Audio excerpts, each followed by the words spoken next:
ഒരു career 1 minute. Yes.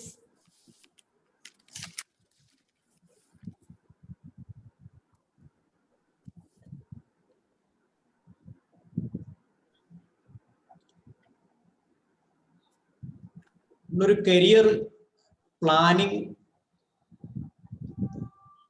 ഈ ഒരു സെഷന്റെ പ്രാധാന്യം എന്താണെന്ന് ചോദിച്ചാൽ, ഈ കോവിഡ് പാൻഡമിക്കിലെ എല്ലാ മേഖലയിലും ഉണ്ടായ ആ ഒരു മെല്ലെപ്പോക്ക് കരിയർ മേഖലയിൽ ഉണ്ടായിരിക്കുകയാണ്. എല്ലാ സ്ഥാപനങ്ങളും അടഞ്ഞു കിടക്കുന്നു. എല്ലാ സ്ഥാപനങ്ങളിലെയും പഠനം ഓൺലൈനിലേക്ക് മാറിയിരിക്കുന്നു. എല്ലാ അഡ്മിഷനുകളും എല്ലാ എൻട്രൻസ് എക്സാമുകളും നീണ്ടു പോകുന്നു. നമുക്കറിയാം, ഇന്ത്യയിലെ ഏറ്റവും കൂടുതൽ വിദ്യാർത്ഥികൾ എഴുതുന്ന നീറ്റും JEE മെയിൻ, JEE അഡ്വാൻസ്ഡ് പോലെയുള്ള എല്ലാ എക്സാമുകളും ഓരോ 3 മാസം കൂടുന്നതനുസരിച്ച് മാറിക്കൊണ്ടിരിക്കുകയാണ്. ഇപ്പൊ ജൂലൈ സെഷൻ നടക്കാൻ പോകുന്നത് ഓഗസ്റ്റ് സെഷനിലേക്ക് മാറി, ഓഗസ്റ്റിൽ നടക്കാൻ പോകുന്ന സെപ്റ്റംബർ സെഷനിലേക്ക് മാറുന്നു. ഇങ്ങനെ മാറ്റങ്ങൾ വന്നുകൊണ്ടിരിക്കുന്നു. ഇവിടെ കുട്ടികളെല്ലാവരും ആശങ്കയിലാണ്, അധ്യാപകരും രക്ഷിതാക്കളും ആശങ്കയിലാണ്. ഇങ്ങനെയുള്ള ഒരു സന്ദർഭത്തിലാണ് നാം ഈ കരിയർ പ്ലാനിങ് നടത്തുന്നത്. ഇവിടെ നിങ്ങളുടേതായ എല്ലാ ആശങ്കകളും എന്നോട് ചോദിക്കണം, നിങ്ങളുടേതായ എല്ലാ ക്വസ്റ്റ്യൻസുകളും എന്നോട് ചോദിക്കണം. അതിനു മുമ്പ് ഞാൻ കുറച്ചൊരു പ്രസന്റേഷൻ, കുറച്ച് കാര്യങ്ങളൊന്ന് പറയാൻ ആഗ്രഹിക്കുന്നു.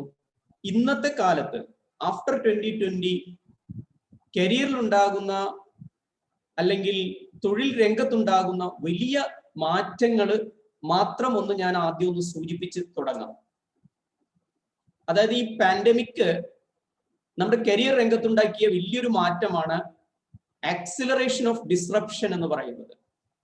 അതായത് ഡിസ്റപ്റ്റീവായ ഇന്നോവേഷൻസ് ആണ് ഇനി വരാൻ പോകുന്നത്.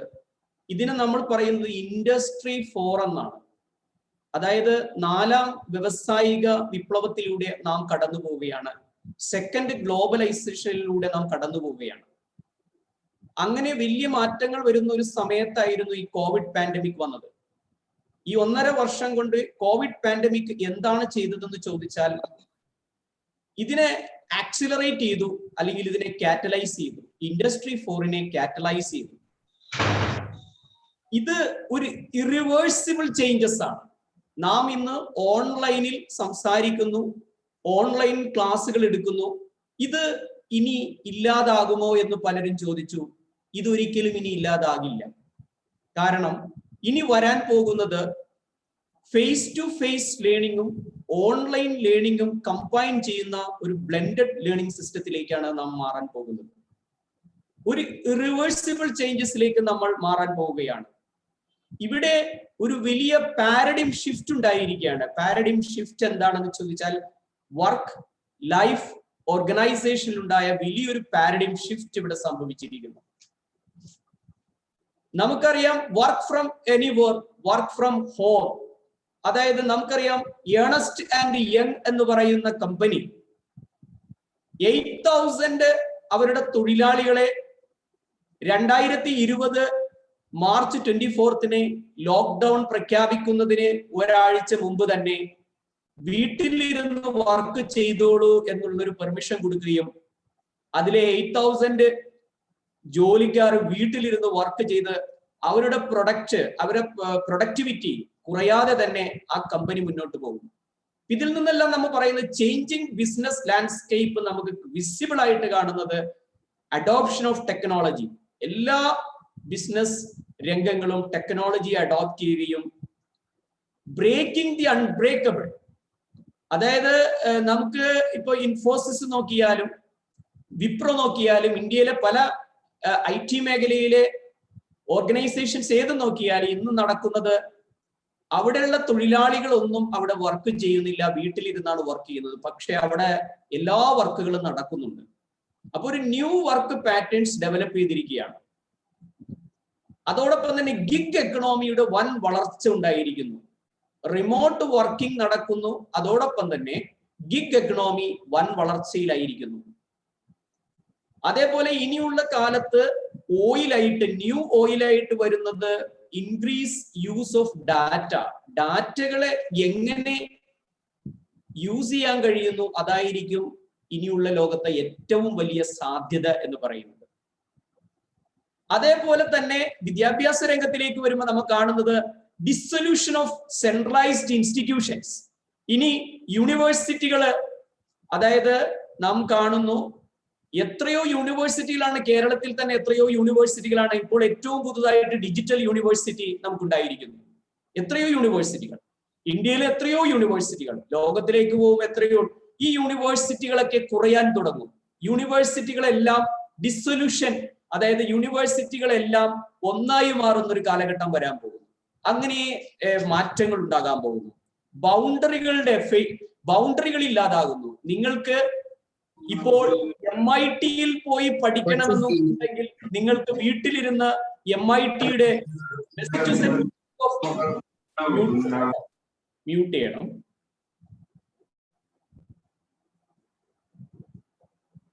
നിങ്ങൾക്ക് MIT-യുടെ, സ്റ്റാൻഫോർഡിന്റെ, ഓക്സ്ഫോർഡിന്റെ, കേംബ്രിഡ്ജിന്റെ, നിങ്ങൾക്ക് ലോകത്തിലെ ഏത് യൂണിവേഴ്സിറ്റിയുടെ ഒരു കോഴ്സ് നിങ്ങൾക്ക് അറ്റൻഡ് ചെയ്യണമെങ്കിൽ ഇന്ന് ബൗണ്ടറികൾ ഇല്ലാതെ മാസീവ് ഓൺലൈൻ ഓപ്പൺ കോഴ്സസുകൾ ഉണ്ടായിരിക്കുന്നു. നിങ്ങൾക്ക് വീട്ടിലിരുന്നു കൊണ്ട് ഏത് പ്രോഗ്രാമുകളും അറ്റൻഡ് ചെയ്യാൻ കഴിയുന്ന ഒരു സംവിധാനം ഉണ്ടായിരിക്കുന്നു. വേൾഡ് ഒരു കൊളാബറേഷൻ ഉണ്ടായിരിക്കുന്നു, അതായത് കൊളാബറേഷൻ നെറ്റ്വർക്ക്. ഇതൊക്കെയാണ് നമുക്ക്, അതിനെ കുറിച്ച് ഞാൻ പറയുന്നുണ്ട്, രക്ഷിതാക്കൾക്കായിട്ട് ഉള്ള ഒരു ഇതിൽ പറയുന്നുണ്ട് ഞാൻ. എന്തായാലും ഞാനത് തുടക്കമിട്ടതാണ്, ഈ കാര്യങ്ങളൊന്ന് ജസ്റ്റ് ഒന്ന് തുടക്കം വെച്ചതാണ്. ഇനി വിദ്യാർത്ഥികളോട് എനിക്ക് പറയാനുള്ളത്, ആദ്യം ഞാനൊരു ഷെയറിങ്ങിലൂടെ തുടങ്ങാം.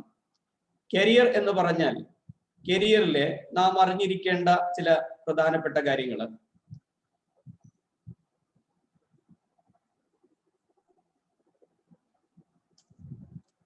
ഷെയറിങ് കാണാമോ എന്റെ? യെസ്, കാണാം സർ. കാണാല്ലേ? ഒരു കരിയർ എന്ന് പറയുമ്പോൾ നമ്മുടെ മനസ്സിലേക്ക് ഓടി വരുന്നത് ഒരു ജോബ് എന്നുള്ളൊരു ചിന്തയായിരിക്കാം. പക്ഷെ കരിയർ എന്ന് പറഞ്ഞാൽ എൻറ്റയർലി ഡിഫറെന്റ് ആണ്. ഒരു ജോബിൽ നിന്ന് എൻറ്റയർലി ഡിഫറെന്റ് ആണ് കരിയർ എന്ന് പറയുന്നത്. ഒരു മിനിറ്റ്, ഫുൾ സ്ക്രീൻ അല്ല കാണുന്നല്ലേ? അല്ല അല്ല, ഇപ്പൊ ക്ലിയർ ആയോ? ഇപ്പൊ വന്നു. Yes, okay. ഓക്കെ. കരിയർ എന്ന് പറയുമ്പോൾ ഞാൻ പറയാറുള്ളത്, it will open new challenges.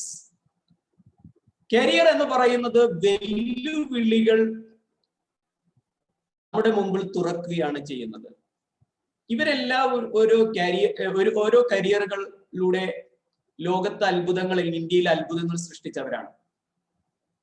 ഇതിൽ എത്രയോ വിദ്യാർത്ഥികൾ ഉണ്ടെങ്കിൽ അവർക്കൊന്ന് ചാറ്റ് ചെയ്യാം, മീൻസ് ചാറ്റ് ബോക്സ് യൂസ് ചെയ്യാം. ഇത് ആരൊക്കെയാണെന്ന് നിങ്ങൾക്ക് പെട്ടെന്ന് ഞാനൊരു 30 സെക്കൻഡ് സമയം തരാം, നിങ്ങൾക്ക് ഒന്ന് ടൈപ്പ് ചെയ്യും. ഇവിടെ ആദ്യം കാണുന്നത് ആരാണ്?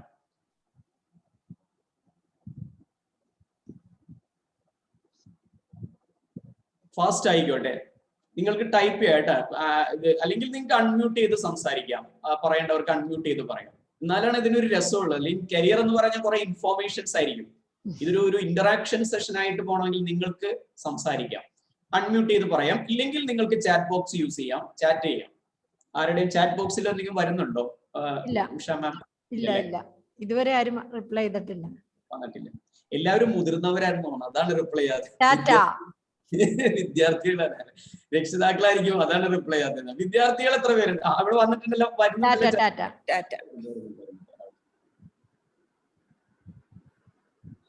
ചാറ്റ് ബോക്സിൽ എന്തെങ്കിലും ഉണ്ടോ ഇപ്പോ? ടാറ്റ ആദ്യത്തെ. ടാറ്റ ആദ്യം പറയുന്ന ടാറ്റ അല്ലെ? യെസ്. അല്ലല്ലോ, ടാറ്റ അല്ല. കുഴപ്പമില്ല, വീണ്ടും ട്രൈ ചെയ്തു.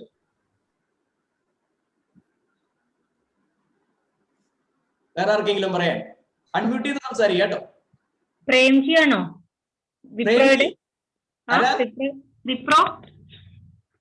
അല്ല, സിംപ്രേംജി അല്ല.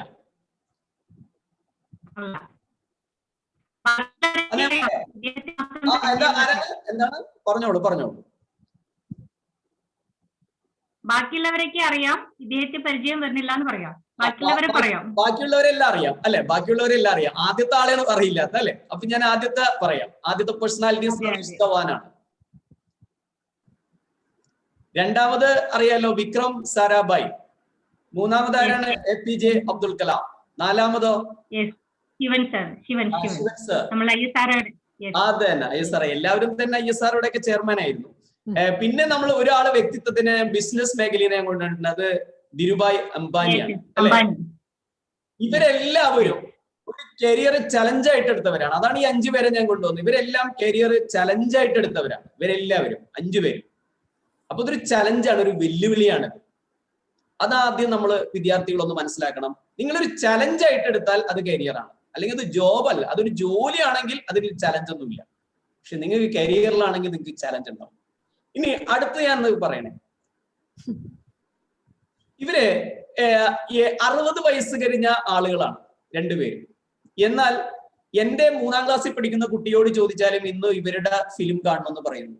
എന്തുകൊണ്ട് ഈ 60ഉം 70ഉം വയസ്സെത്തിയ ആളുകളും ഈ 2 വ്യക്തിത്വങ്ങൾ ഈ കുഞ്ഞു മനസ്സിലും എന്തുകൊണ്ട് ഫസ്റ്റ് ഇൻ ദ ഡൊമൈൻ എന്തുകൊണ്ട് ഉണ്ടാവും? അത് നിങ്ങൾ മനസ്സിലാക്കണം.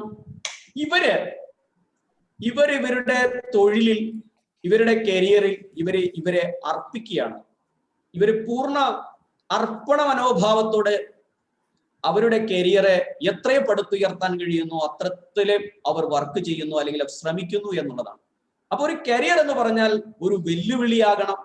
അത് പൂർണ്ണമായും നമ്മളെ അർപ്പിക്കുന്നതായിരിക്കണം. അർപ്പണ മനോഭാവം ഉണ്ടാകണം. ഇനി ഇങ്ങനെ വരുമ്പോൾ, ഈ ചലഞ്ചും ഈ അർപ്പണവും വരുമ്പോഴാണ് അവിടെ ഉണ്ടാവുന്നത് സൊസൈറ്റി വിൽ റെസ്പെക്ട് യു. ഒരു കരിയറിലെത്തിയ വ്യക്തിയെ സൊസൈറ്റി റെസ്പെക്ട് ചെയ്യും. സ്നേഹം, ലവ്. നമ്മൾ പറയും മണിയാണ് എന്റെ പ്രധാനം എന്ന് പറയും. എനിക്ക് വലിയ ശമ്പളം കിട്ടണ ഒരു തൊഴിൽ കിട്ടുമെന്ന് ചോദിക്കാറുണ്ട്. അതൊക്കെ ലാസ്റ്റ് ഫാക്ടർ ആയിട്ടാണ് ഞാൻ പറയാറുള്ളത്. മണി വരും എപ്പോൾ നിങ്ങൾ അതിനെ പൂർണ്ണമായി അർപ്പിച്ചാൽ, നിങ്ങൾ അതിനെ പൂർണ്ണമായി ഉൾക്കൊണ്ട് അതിനൊരു ചലഞ്ചായിട്ട് എടുത്ത് നിങ്ങൾ വർക്ക് ചെയ്താൽ അതിന് ഫെയിം വരും. അവസാനം നിങ്ങൾക്ക് എവറിത്തിങ്, അതായത് depends on happiness in your life. അവസാനം നിങ്ങൾക്ക് സന്തോഷമായിട്ട് ലഭിക്കും. ഇവിടെയാണ് നാം 2 വ്യക്തിത്വങ്ങളെ കാണുന്നത്. ഇവര് ലെഗസിയാണ്. എന്തുകൊണ്ട്? മഹാത്മാഗാന്ധി എന്ന് പറയുന്നത് ഇന്ത്യ, നമ്മുടെ ഭാരതം എത്ര നാളുണ്ടോ അന്ന് വരെയും എത്ര തലമുറകളുടെ മനസ്സിൽ ജീവിക്കുന്നു. നെൽസൺ മണ്ടേല സൗത്ത് ആഫ്രിക്ക എത്ര നാളുണ്ടോ അത്രയും നാൾ അവരുടെ മനസ്സിൽ ജീവിക്കും. ഇവര് ലെഗസിയാണ്. ഇങ്ങനെ ഒരു ലെഗസിയാകാൻ നിങ്ങൾക്ക് പറ്റുക എന്നുള്ളതാണ് ഇനിയുള്ള കാലം കരിയർ എടുക്കുമ്പോൾ നിങ്ങൾ ശ്രദ്ധിക്കേണ്ടത്. ഇതുപോലെയുള്ള ഒരു കരിയറിലേക്ക് നിങ്ങൾ എത്തണം. ഇങ്ങനെ നിങ്ങൾക്ക് എത്താൻ കഴിയും. എങ്ങനെ എത്താൻ കഴിയും? അതിന് ഞാൻ 3 കാര്യങ്ങളാണ് പറയുന്നത്.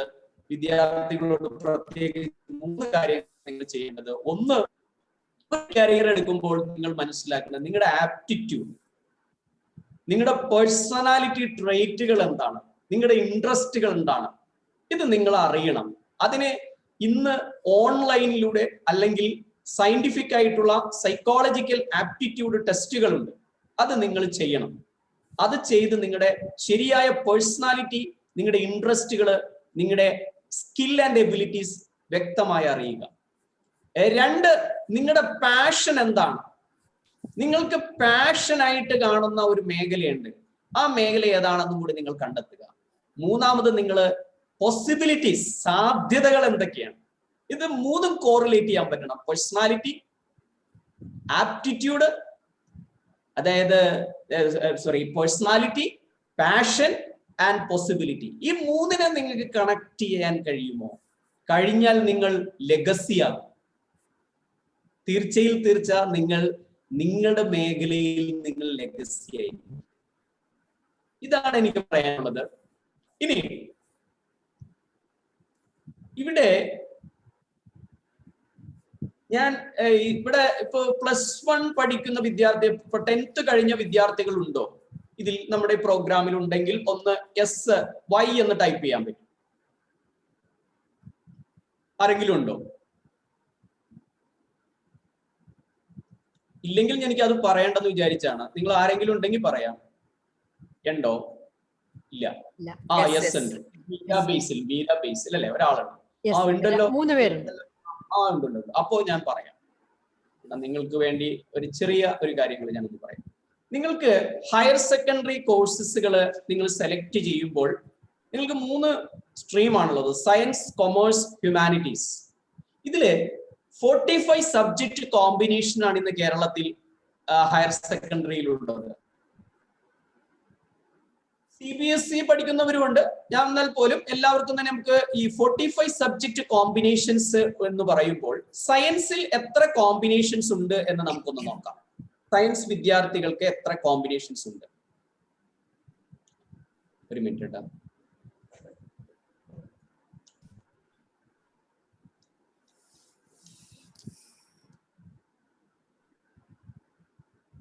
എന്റെ ഇത് മാറുന്നുണ്ടോ? സ്ക്രീൻ മാറുന്നുണ്ടോ? ഇല്ല.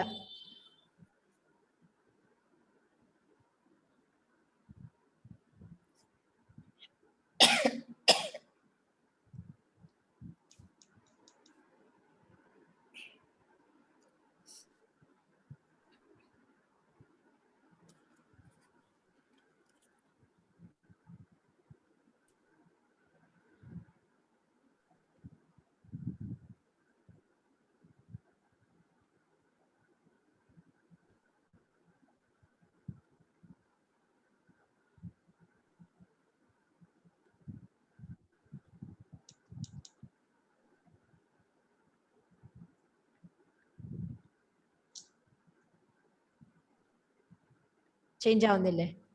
ചേഞ്ച് ആവുന്നില്ല. റീഡിംഗ് വ്യൂയിൽ ഇട്ടാവും. ഓ, റീഡിംഗ് വ്യൂയിൽ ഇട്ടാ മതി, സ്ലൈഡ് ഷോ അല്ലാതെ. ആ, റീഡിംഗ് വ്യൂയിൽ ഇടാം. ഓക്കേ. അപ്പൊ പെട്ടെന്ന് മാറും.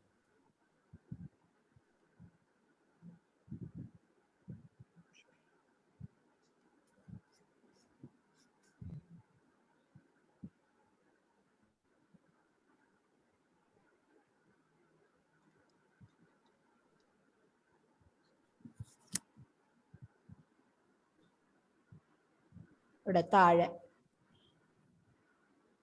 ഏറ്റവും താഴെ സ്ലൈഡ് സ്ലോട്ടറിന്റെ തൊട്ടിപ്പുറം ബുക്ക് തുറന്നിരിക്കുന്ന പോലത്തെ ഒരു ഐക്കൺ.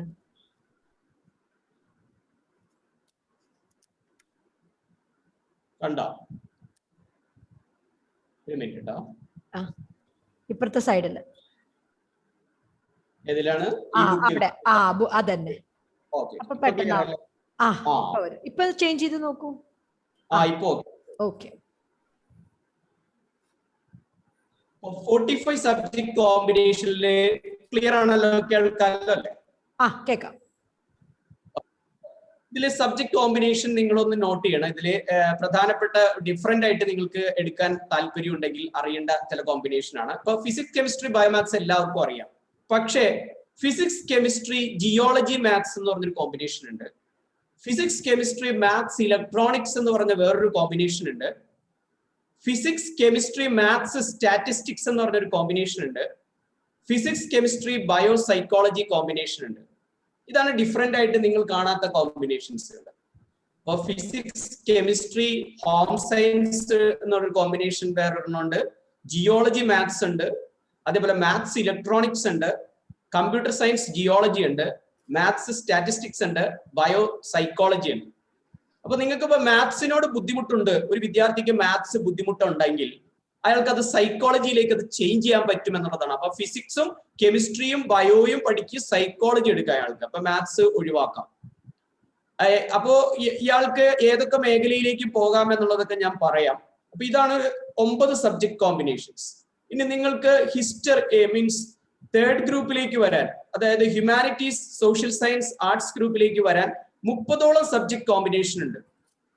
ഇതില് നിങ്ങൾക്ക് പഠിക്കാവുന്ന പ്രധാനപ്പെട്ട കുറെ ഡിഫറെന്റ് ആയിട്ടുള്ള, അപ്പൊ ജിയോളജി പഠിക്കാം, മ്യൂസിക് പഠിക്കാൻ ഇൻട്രസ്റ്റ് ഉള്ളവർക്ക് അതെടുക്കാം. ജോഗ്രഫി ഉണ്ട്, ഗാന്ധിയൻ സ്റ്റഡീസ്, ഫിലോസഫി പോലെയുള്ള സബ്ജക്ട്, സോഷ്യൽ വർക്ക് ഉണ്ട്. അതേപോലെ തന്നെ ഡിഫറെന്റ് ആയിട്ട് വരുന്ന ഉറുദു, കന്നഡ, അറബിക്, ഹിന്ദി, ആൻഡ്രോപോളജി, സൈക്കോളജി, സാൻസ്ക്രിറ്റ്, ഇങ്ങനെയുള്ള മേഖലകളെല്ലാം നിങ്ങൾക്കുണ്ട്. Communicative English, journalism, social work, ഇതിനൊരു കോമ്പിനേഷൻ ഉണ്ട്.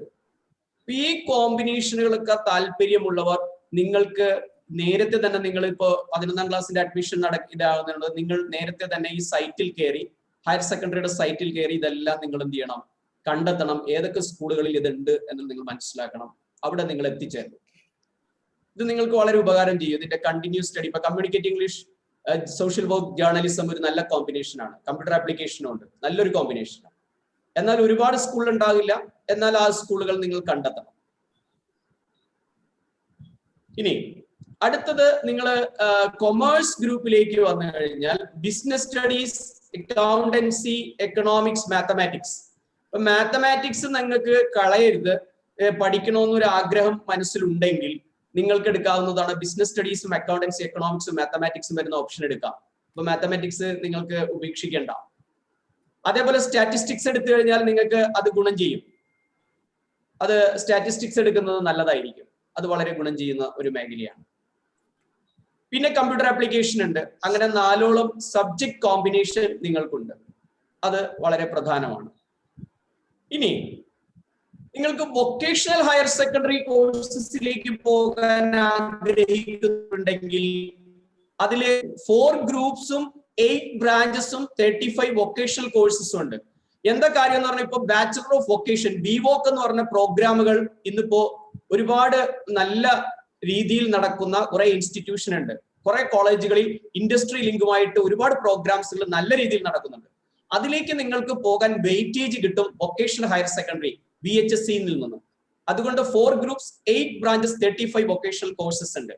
അതിൽ പ്രധാനപ്പെട്ടതാണ്, നിങ്ങൾ എഞ്ചിനീയറിംഗ് മേഖലയിലാണെങ്കിൽ നിങ്ങൾക്ക് പോകാൻ ആഗ്രഹിക്കുന്നുണ്ടെങ്കിൽ agro machinery and power engineering, civil construction technology, computer science and information technology, automobile, electrical and electronics, electronics and communication, graphic designing, printing technology, refrigeration and air conditioning, polymer, textile.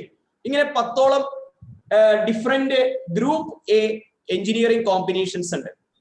ഇനി group A തന്നെ ബിയിൽ വരുമ്പോ agricultural മേഖലയിലേക്ക് പോകാൻ നിങ്ങൾ ആഗ്രഹിക്കുന്നുണ്ടെങ്കിൽ, degree ലെവലിൽ agriculture ആണ് പോകാൻ ആഗ്രഹിക്കുന്നെങ്കിൽ നിങ്ങൾക്ക് ഇവിടെ നിന്ന് തുടക്കമിടാം. ഒന്ന് മ്യൂട്ട് ചെയ്യണം കേട്ടോ. മ്യൂട്ട് ചെയ്തു. Agriculture and crop health management എന്ന് പറയുന്ന സംഭവം. അതേപോലെ agriculture science and processing technology, agri business. ഇപ്പൊ നമുക്കറിയാം നല്ലൊരു സാധ്യതയുള്ളതാണ് അഗ്രി ബിസിനസ് മാനേജ്മെന്റ്. അപ്പൊ agri business and farm services, ഇതിലൊക്കെ നിങ്ങൾക്ക് +2 തന്നെ നിങ്ങൾക്ക് ഇതൊക്കെ പഠിച്ചു തുടങ്ങാൻ എത്തുന്നതാണ്. അതേപോലെ അലൈഡ് ഹെൽത്ത് കെയറിലേക്ക് പോകാൻ ആഗ്രഹിക്കുന്നവര്, പാരാമെഡിക്കൽ മേഖലയിലേക്ക് പോകാൻ ആഗ്രഹിക്കുന്നവർക്ക് +2 തന്നെ പഠനം തുടങ്ങാം. Medical laboratory technology, basic nursing, dental, biomedical equipment technology, physiotherapy. Animal husbandry, അതായത് വെറ്റിനറി സയൻസ് ആൻഡ് അനിമൽ ഹസ്ബൻഡറിയിലേക്ക് നിങ്ങൾ പോകാൻ ആഗ്രഹിക്കുന്നുണ്ടെങ്കിൽ ലൈഫ് സ്റ്റോക്ക് മാനേജ്മെന്റും ഡയറി ടെക്നോളജിക്കും നിങ്ങൾക്ക് തുടക്കമിടാം ഇവിടെ. അതോടൊപ്പം തന്നെ നിങ്ങൾക്ക് ക്രോപ്പ് ഹെൽത്ത് മാനേജ്മെന്റ്, അതായത് ഫിഷറീസിലേക്ക് പറയാം, KUFOS, Kerala university of fisheries and ocean studies, അതിലേക്ക് പോകാൻ ആഗ്രഹിക്കുന്നുണ്ടെങ്കിൽ നിങ്ങൾക്ക് marine fisheries and sea food processing, aquaculture, marine technology നിങ്ങൾക്ക് 12th പഠിക്കാം. ഇനി ഹോം സയൻസ് പഠിച്ച് നല്ലൊരു കോസ്മെറ്റോളജിസ്റ്റോ, ബ്യൂട്ടി തെറാപ്പിസ്റ്റോ, ഫാഷൻ ഡിസൈനറോ, പാരൽ ഡിസൈനറോ ആകാൻ ആഗ്രഹിക്കുന്നുണ്ടെങ്കിൽ അവർക്കുള്ള കോഴ്സുകൾ ഉണ്ട്. ഹ്യൂമാനിറ്റീസ് തന്നെ ട്രാവൽ ആൻഡ് ടൂറിസം പഠിക്കാൻ ആഗ്രഹിക്കുന്ന ഒത്തിരി വിദ്യാർത്ഥികളുണ്ട്. അവർക്കുള്ള കോഴ്സുകളുണ്ട്. Travel and tourism group C ബ്രാഞ്ചിൽ വരുന്നുണ്ട്. പിന്നെ കൊമേഴ്സ് മേഖല തിരഞ്ഞെടുക്കുന്നവർക്ക് അക്കൗണ്ടിങ്, ടാക്സേഷനില്, കസ്റ്റമർ റിലേഷൻഷിപ്പ് മാനേജ്മെന്റിലും ഇതൊക്കെ പ്രധാനമായിട്ടും ട്രെയിൻഡ്, അതായത് ഓറിയന്റഡ് പ്രോഗ്രാം ആണ്. അതായത് ഇൻഡസ്ട്രി ഓറിയന്റഡ് പ്രോഗ്രാമുകളാണ്. ഇതിൽ 3 മാസം നമുക്ക് ട്രെയിനിങ് ഒരു ഇൻഡസ്ട്രിയിൽ കിട്ടും, 6 മാസം നമുക്ക് ട്രെയിനിങ് കിട്ടും. അങ്ങനെയുള്ള പ്രോഗ്രാംസുകളാണ്. ബാങ്കിങ്, ഇൻഷുറൻസ് മേഖലയിൽ നമുക്ക് വർക്ക് ചെയ്ത് ഒരു ചെറിയൊരു ഇത് കിട്ടും. Marketing, financial service, office management, ഇങ്ങനെ നിങ്ങൾക്ക് പഠിക്കാം. അതൊരു പ്രധാന ഘടകമാണ്. ഇനി അടുത്തൊരു മേഖലയാണ് ടെക്നിക്കൽ ഹയർ സെക്കൻഡറി സ്കൂളുകൾ. കേരളത്തിൽ 15ഓളം ടെക്നിക്കൽ ഹയർ സെക്കൻഡറി സ്കൂളുകളുണ്ട്. അതിൽ 150ഓളം സീറ്റുകൾ. ഇപ്പോ model technical higher secondary Kaloor 150 seat ഉണ്ട്. ഫിസിക്കൽ സയൻസിന്, ഇന്റഗ്രേറ്റഡ് സയൻസിന് 100 സീറ്റും ഉണ്ട്. ഇങ്ങനെ നിങ്ങൾക്ക് കോട്ടയത്തുണ്ട്, മലപ്പുറത്ത്, അങ്ങനെ 15ഓളം സ്കൂളുകൾ ഉണ്ട്. അവിടെ എല്ലാം ഫിസിക്കൽ സയൻസിനും ഇന്റഗ്രേറ്റഡ് സയൻസിനുള്ള കോഴ്സുകളാണ്. വളരെ നല്ല രീതിയിൽ നടക്കുന്നുണ്ട്. അത് നിങ്ങളൊന്ന് അറിഞ്ഞിരിക്കുക. നിങ്ങൾക്ക് എഞ്ചിനീയറിംഗ് മേഖലയ്ക്ക് പോകണമെങ്കിൽ ടെക്നിക്കൽ ഹയർ സെക്കൻഡറി നല്ലവണ്ണം ഉപകാരപ്പെടും. കാരണം അതിലെ കോഴ്സുകൾ എന്ന് പറയുന്നത് കമ്പ്യൂട്ടർ സയൻസിൽ തിയറി പ്രാക്ടിക്കൽ ഉണ്ട്, അതേപോലെ electronics, mathematics, electronics theory practical വരുന്നുണ്ട്. ഇതൊക്കെ നിങ്ങൾക്ക് വളരെ ഉപകരിക്കും നിങ്ങൾക്ക് ടെക്നിക്കൽ മേഖലയിലേക്ക് പോകുന്ന വിദ്യാർത്ഥികൾക്ക്. അതോടൊപ്പം തന്നെ നാഷണൽ സ്കിൽ ക്വാളിഫിക്കേഷൻ ഫ്രെയിംവർക്കിന്റെ NSQF-ന്റെ ചില പ്രോഗ്രാംസുകൾ നിങ്ങൾക്ക് ഒരു സ്കിൽഡ് വർക്കറായി മാറാൻ ആഗ്രഹിക്കുന്ന ആരെങ്കിലും ഇവിടെ ഉണ്ടെങ്കിൽ സ്കിൽഡ് മേഖലയിലേക്ക് പോകുന്നത്, കാരണം സ്കിൽ അപ്സ്കില്ലിങ്ങും റീസ്കില്ലിങ്ങും സ്കിൽ അക്വിസിഷനാണ് ഇതിന് വിജയമന്ത്രം എന്ന് പറയുന്നത്. അപ്പൊ നിങ്ങൾക്ക് ഒപ്റ്റിക്കൽ ഫൈബർ, കാരണം ഒപ്റ്റിക്കൽ ഫൈബർ കേബിളിന്റെ കാലമാണിത്. ഒപ്റ്റിക്കൽ ഫൈബർ ടെക്നീഷ്യൻ ആയാൽ നിങ്ങൾക്ക് +2 കഴിയുമ്പോൾ തന്നെ ഒരു ജോലി കിട്ടും. അവിടെ നിന്ന് നിങ്ങൾക്ക് എന്ത് വേണമെങ്കിലും പിന്നെ പഠിക്കാം.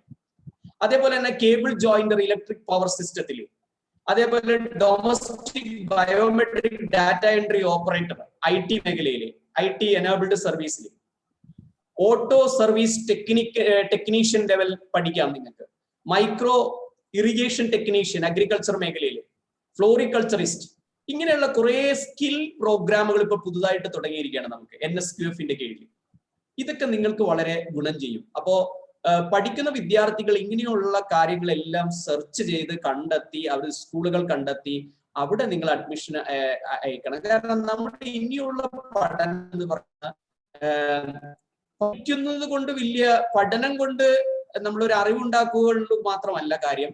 ഇനിയുള്ള പഠനം എന്ന് പറയുന്നത് നോളജ് അല്ല, ഐഡിയാസുകളാണ്, ആശയങ്ങളും അതിനെ എങ്ങനെ വർക്ക്ഔട്ട് ചെയ്യാനുള്ള കഴിവുണ്ട് എന്നുള്ളവർക്കേ ജോലി കിട്ടുള്ളൂ. അതാണ് ഇനിയുള്ള കാലം. അതുകൊണ്ടാണ് ഇങ്ങനെയുള്ള പ്രോഗ്രാംസ് ഞാൻ നിങ്ങളുടെ മുമ്പിൽ അവതരിപ്പിച്ചത്. ഏതായാലും നിങ്ങൾ ബ്യൂട്ടി വെൽനസ് ഇൻഡസ്ട്രിയിലോ ബ്യൂട്ടി തെറാപ്പിസ്റ്റ് ആകാൻ അല്ലെങ്കിൽ ഡിസൈനിങ് മേഖലയിലേക്ക് പോകാൻ ആഗ്രഹിക്കുന്നവർക്കുള്ള കോഴ്സുകളാണിത്. ടൂറിസം മേഖലയിലേക്കുള്ളവർക്ക് +2 തന്നെ ടൂറിസം ആൻഡ് ഹോസ്പിറ്റാലിറ്റിയിൽ കസ്റ്റമർ സർവീസ് എക്സിക്യൂട്ടീവ് ആയിട്ട് ഒരു 3 മാസം വർക്ക് ചെയ്ത് പഠിക്കാനുള്ള അവസരമുണ്ട്. റീറ്റെയിലിംഗ് മേഖലയിൽ നിങ്ങൾക്ക് മുന്നോട്ട് പോകാൻ സെയിൽസ് അസോസിയേറ്റ്സ് ഒക്കെ ആയിട്ട് വർക്ക് ചെയ്ത് പഠിക്കാനുള്ള NSQF-ലെ അങ്ങനെയുള്ള പ്രോഗ്രാംസ് ഉണ്ട്. ഇതൊക്കെ നിങ്ങൾ ചെയ്യുന്നത് നല്ലതായിരിക്കും. ഓക്കെ, ഇനി ഞാൻ അടുത്ത ഒരു പ്രധാന ഏരിയ പറയുന്നത് ഇവിടെ +2 കഴിഞ്ഞ വിദ്യാർത്ഥികളോടാണ്. അവരോട് എനിക്ക് പറയാനുള്ളത്, +2 സയൻസ് കഴിഞ്ഞ വിദ്യാർത്ഥികൾ ഇവിടെ ഉണ്ടെങ്കിൽ ഒരു S ടൈപ്പ് ചെയ്യാം. +2 സയൻസ് പഠിക്കുന്ന അല്ലെങ്കിൽ പഠിച്ചുകൊണ്ടിരിക്കുന്ന അല്ലെങ്കിൽ കഴിഞ്ഞവരോ ഇനി +2 സയൻസ് കഴിഞ്ഞ് എന്തിലേക്ക് പോകാം സാർ എന്ന് ചോദിക്കുകയാണെങ്കിൽ അവരോട് എനിക്ക് പറയാനുള്ള ഉണ്ട് അല്ലെ? Science and for commerce my kids. Okay, very good. അപ്പോ ഞാൻ അവരോട് പറയാനുള്ളത് ഒരു 15ഓളം മാർഗങ്ങളുണ്ട്. 15 മാർഗങ്ങളാണ് സയൻസ് കഴിഞ്ഞവർക്ക് പോകാനുള്ള 15ഓളം മാർഗങ്ങൾ ഞാനൊന്ന് പറയാം. അത് അവരൊന്ന് നോട്ട് ചെയ്തെടുക്കണം. അത് എന്തിലേക്കൊക്കെ അവർക്ക് പോകാൻ കഴിയും. ഞാൻ പറയുന്ന ഒന്ന്, നമ്മൾ നോക്കേണ്ട ഈ 15 മാർഗങ്ങളിൽ ഏതെങ്കിലും എത്തിയാൽ നിങ്ങൾ ലൈഫിൽ കരിയറിൽ സക്സസ് ആകാൻ സാധ്യതയുണ്ട് എന്നാണ്. ഒന്ന്, ബിടെക് ആണ് നിങ്ങൾ ആഗ്രഹിക്കുന്നതെങ്കിൽ IIT-കളിൽ നിങ്ങളൊരു IIT-കളിൽ ബിടെക്കിൽ അഡ്മിഷൻ കിട്ടാൻ ശ്രമിക്കുക. മക്കളോട് പറയുക. നിങ്ങൾ മെഡിക്കൽ ഫീൽഡിലേക്ക് ആഗ്രഹിക്കുന്നെങ്കിൽ MBBS ഒരു മെറിറ്റ് സീറ്റ് കിട്ടാൻ നിങ്ങൾ ആഗ്രഹിക്കുക. മെറിറ്റ് സീറ്റ് തന്നെ നിങ്ങൾ വാങ്ങണം. അതെന്താ കാര്യം എന്ന് പറഞ്ഞാൽ വലിയ ഡിഫറൻസ് ഉണ്ട്. മെറിറ്റ് സീറ്റ് വാങ്ങുന്നതും പ്രൈവറ്റ് സെൽഫ് ഫിനാൻസിങ് കോളേജുകളിൽ പഠിക്കുന്നതും തമ്മിൽ വലിയ വ്യത്യാസമുണ്ട്. 1 കോടി രൂപയുടെ അടുത്ത് വരും ഇന്നിപ്പോ സെൽഫ് ഫിനാൻസിങ് കോളേജിൽ നമുക്ക് പഠിച്ചിറങ്ങണമെങ്കിൽ. എന്നാൽ നമ്മളൊരു ഗവൺമെന്റ് കോളേജിൽ ഒരു മെറിറ്റ് സീറ്റിൽ അഡ്മിഷൻ നേടിയാൽ നമുക്ക് 5 ലക്ഷത്തിനുള്ളിൽ പഠിച്ചിറങ്ങാൻ പറ്റും. വ്യത്യാസം വളരെ വ്യത്യാസമാണ്. അപ്പൊ നമ്മൾ ഇതൊക്കെ പഠിച്ചിറങ്ങിയാൽ നമുക്ക് തൊഴിൽ കിട്ടോ? MBBS കഴിഞ്ഞാൽ തൊഴിൽ കിട്ടോ? ഇല്ല. നമ്മൾ വീണ്ടും എന്റെ പോസ്റ്റ് ഗ്രാജുവേഷൻ സ്റ്റഡീസിന് പോകണം. അപ്പോൾ നമ്മൾ തുടക്കം മുതൽ തന്നെ ഒരു ഗവൺമെന്റ് സീറ്റ് കിട്ടുമോ എന്ന് നോക്കുക. അതിന് ചെയ്യേണ്ടത് എന്താന്ന് വെച്ചാൽ 2 ഇതാണ്. ഒന്ന്, നീറ്റ് എന്ന് പറയുന്ന എക്സാമിന് വേണ്ടി തയ്യാറാവുക. അത് വളരെ കഠിനമായ ഒരു എക്സാമും കൂടിയാണ്. എന്താ കാരണം എന്ന് പറഞ്ഞാൽ എക്സാമിന്റെ കാഠിന്യമല്ല, എഴുതുന്നവരുടെ എണ്ണത്തിന്റെ നമ്പർ നോക്കിക്കഴിഞ്ഞാൽ കഴിഞ്ഞ തവണ എഴുതിയത് 16 ലക്ഷം വിദ്യാർത്ഥികളെ ഇന്ത്യയിൽ എഴുതി. നമുക്ക് ഇന്ത്യയിൽ ആകെയുള്ള മെഡിക്കൽ സീറ്റുകൾ എന്ന് പറയുന്നത് 80,050 സീറ്റാണ്. ഇന്ത്യയിൽ മൊത്തം ഉള്ള സീറ്റ് 80,000 സീറ്റാണ്.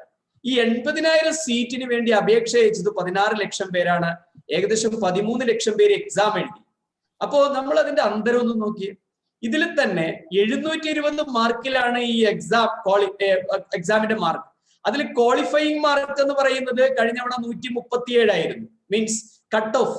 അത് ഈ ഒരു 620 മാർക്കെങ്കിലും കിട്ടിയാലേ, കഴിഞ്ഞ തവണ ലാസ്റ്റ് കിട്ടിയത് 622 മാർക്ക്, അത് ഗവൺമെന്റ് മെഡിക്കൽ കോളേജിൽ അഡ്മിഷൻ കിട്ടിയത്.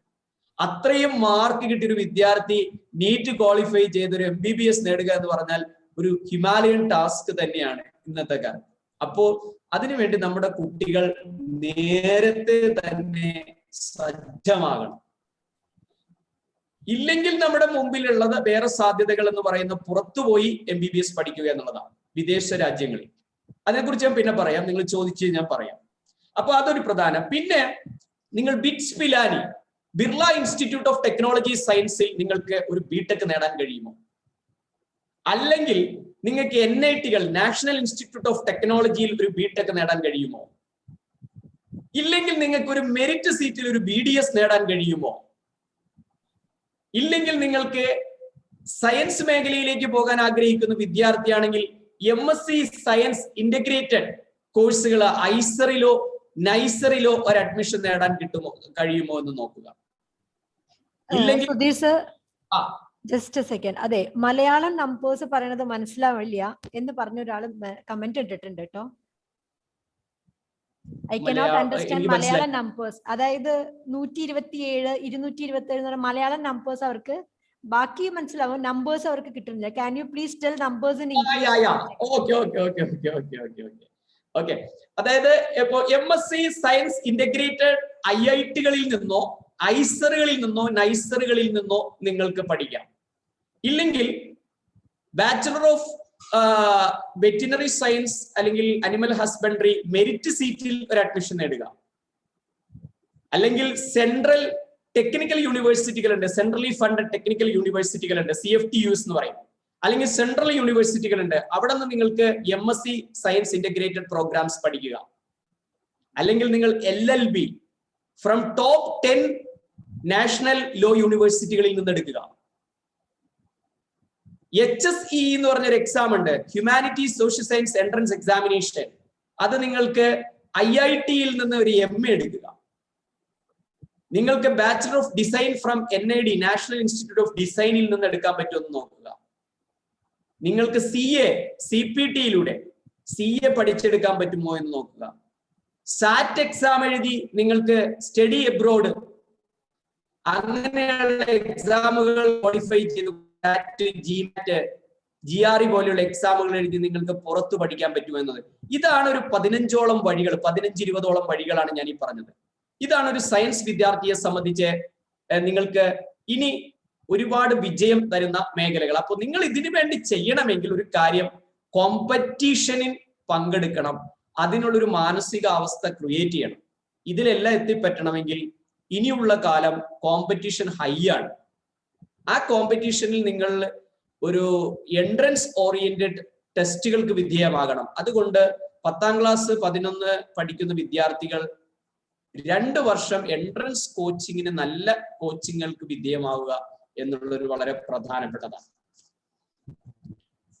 അപ്പോ ഞാൻ ഇനി അടുത്ത മേഖല, ഞാനപ്പോ ഇത്രയും ഞാൻ സംസാരിച്ചു. ഇത്രയും സംസാരിച്ച കാര്യങ്ങളിൽ എന്തെങ്കിലും ഡൗട്ട് ഉണ്ടെങ്കിൽ ഇപ്പോൾ ചോദിക്കാം, എന്നിട്ട് ഞാൻ അടുത്ത മേഖലയിലേക്ക് വരാം. ഓരോന്നോരോന്നായിട്ട് അപ്പോ നിങ്ങൾക്ക് തീർത്ത് വേണമെങ്കിൽ പോകാം. ഇപ്പോൾ ഉണ്ടെങ്കിൽ എന്നോട് നിങ്ങൾക്ക് അൺമ്യൂട്ട് ചെയ്ത് എന്നോട് ചോദിക്കാം. ഇത്രയും പറഞ്ഞ ഭാഗങ്ങളിൽ നിന്ന് എന്തെങ്കിലും ഡൗട്ട് ഉണ്ടെങ്കിൽ ചോദിക്കാം. കാരണം ഇനിയും ഞാൻ ഒരുപാട് കാര്യങ്ങൾ പറയും. അപ്പോ ഇങ്ങനെ ഞാൻ പറഞ്ഞുകൊണ്ടിരിക്കുമ്പോൾ നിങ്ങൾക്കൊരു ബോറിംഗ് വേണ്ട എന്നുള്ളത് കൊണ്ടാണ്. എന്തെങ്കിലും നിങ്ങൾക്ക് സംശയം ഉണ്ടെങ്കിൽ അൺമ്യൂട്ട് ചെയ്ത് എന്നോട് ചോദിക്കുക. ഇവിടെ ഇരിക്കുന്ന വിദ്യാർത്ഥികൾക്കോ രക്ഷിതാക്കൾക്കോ ആർക്കെങ്കിലും എന്തെങ്കിലും ഡൗട്ട് ഉണ്ടെങ്കിൽ ചോദിക്കാം.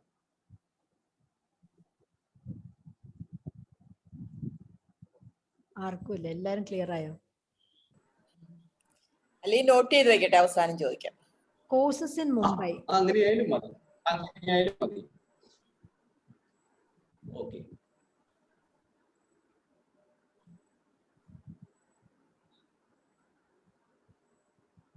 ഒരു മിനിറ്റ്.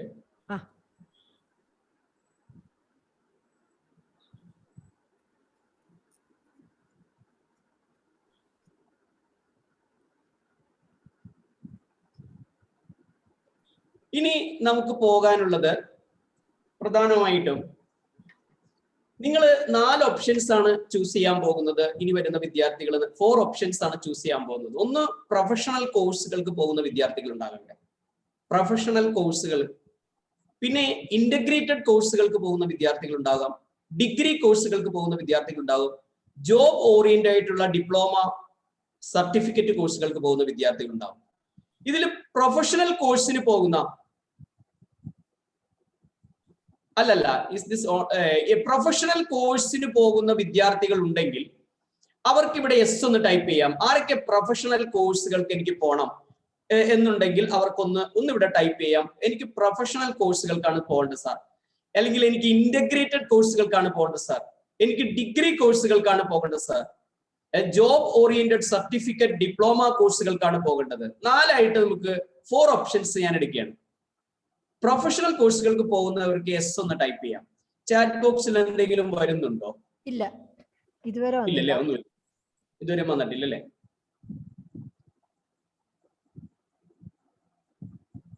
ഇല്ല. ഓക്കെ, ഒന്നും വരുന്നില്ല. ഓക്കെ. അപ്പൊ ഞാൻ പറഞ്ഞു വരുന്നത്, ചാറ്റ് ബോക്സിൽ ഒന്നും വന്നില്ല. My son wants to join professional course. Professional course ഉണ്ട്. പ്രൊഫഷണൽ കോഴ്സ് നിങ്ങളുടെ പോകേണ്ട ഒരു പ്രൊഫഷണൽ കോഴ്സ് ഏതാണെന്നൊന്ന് പറയുക. ഒന്ന് ടൈപ്പ് ചെയ്തോ, പ്രൊഫഷണൽ കോഴ്സ് ഏതാണ്? ഒരു പ്രൊഫഷണൽ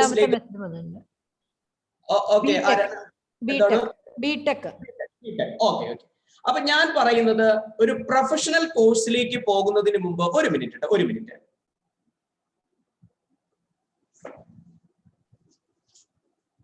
MBBS പറഞ്ഞിട്ടുണ്ട്.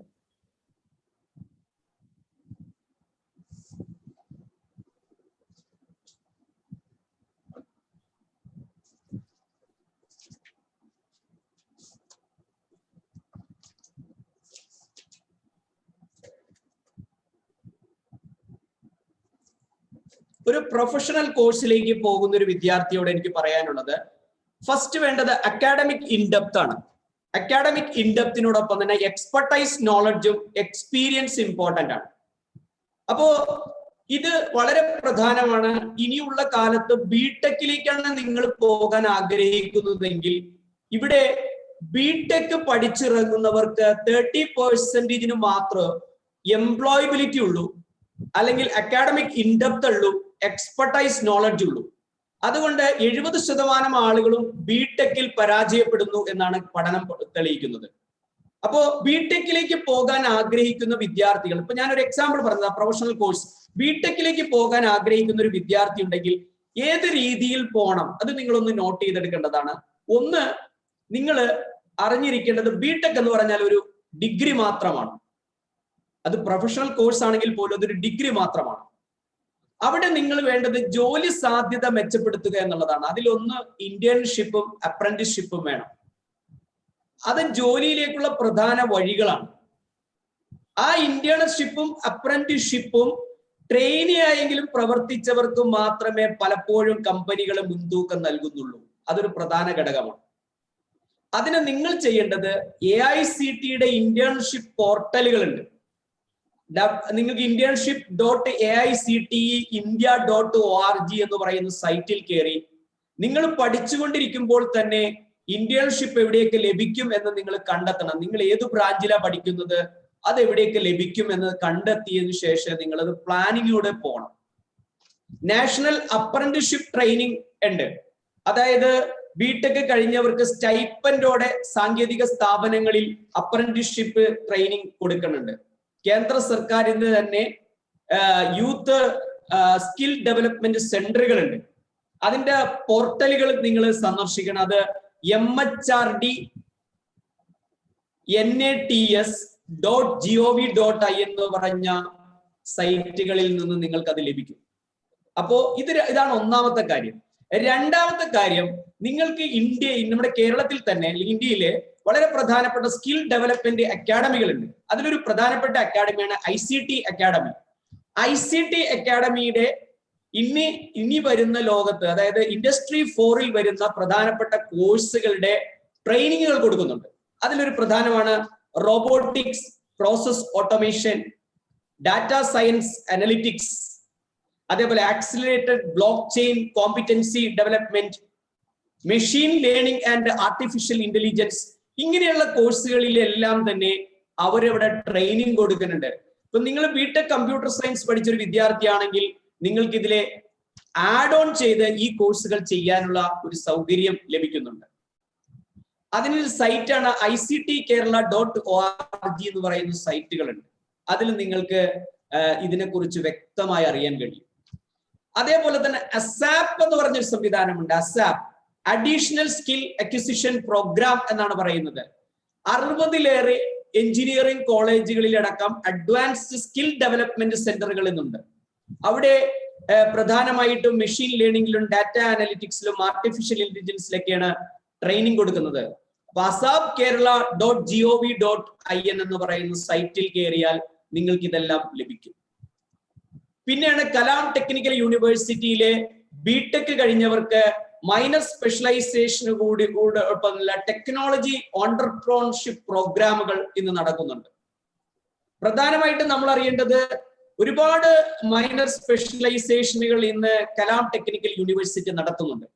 അപ്പോൾ അങ്ങനെയുള്ള ടെക്നിക്കൽ യൂണിവേഴ്സിറ്റികൾ നടത്തുന്ന ടെക്നോളജി ഓണ്ടർപ്രണർഷിപ്പ് പ്രോഗ്രാമിൽ നിങ്ങൾ പാർട്ടിസിപ്പേറ്റ് ചെയ്യുക എന്നുള്ളൊരു പ്രധാന കാര്യമാണ്. അതാണ് KTUweb.com അല്ലെങ്കിൽ സ്റ്റുഡന്റ് ഹാൻഡ് ബുക്ക് എന്ന് പറയുന്ന സ്റ്റുഡന്റ് ഇൻഫോർമേഷൻ വിൻഡോയിൽ ചെന്നാൽ നിങ്ങൾക്ക് ഇത് ലഭിക്കുന്നതാണ്.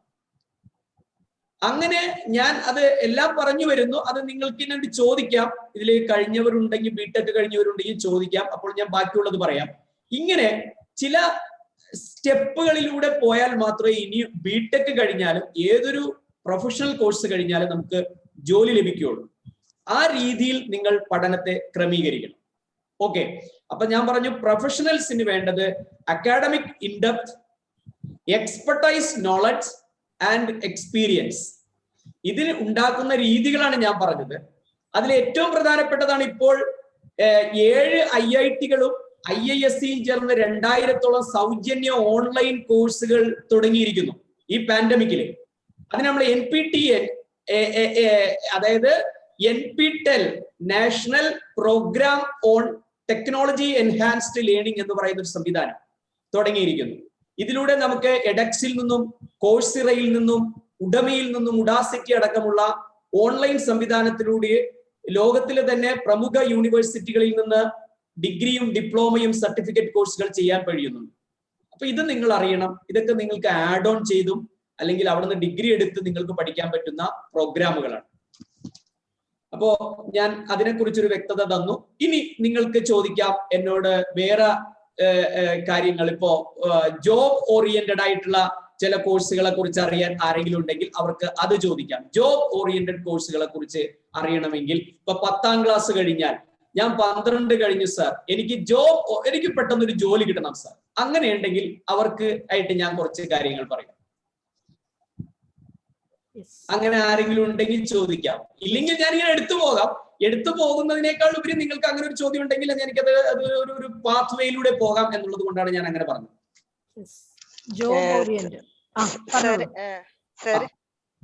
എന്റെ മോൻ 10th-ലാണ് ഇപ്പൊ അവൻ. അപ്പൊ അവന് ശരിക്കും പറഞ്ഞിട്ടുണ്ടെങ്കിൽ 10th കഴിഞ്ഞിട്ടുണ്ടെങ്കിൽ ഇപ്പൊ നമ്മള് സയൻസ് എടുക്കുക എന്നുള്ള ഒരു ഓപ്ഷൻ ആണ് ഉള്ളത്.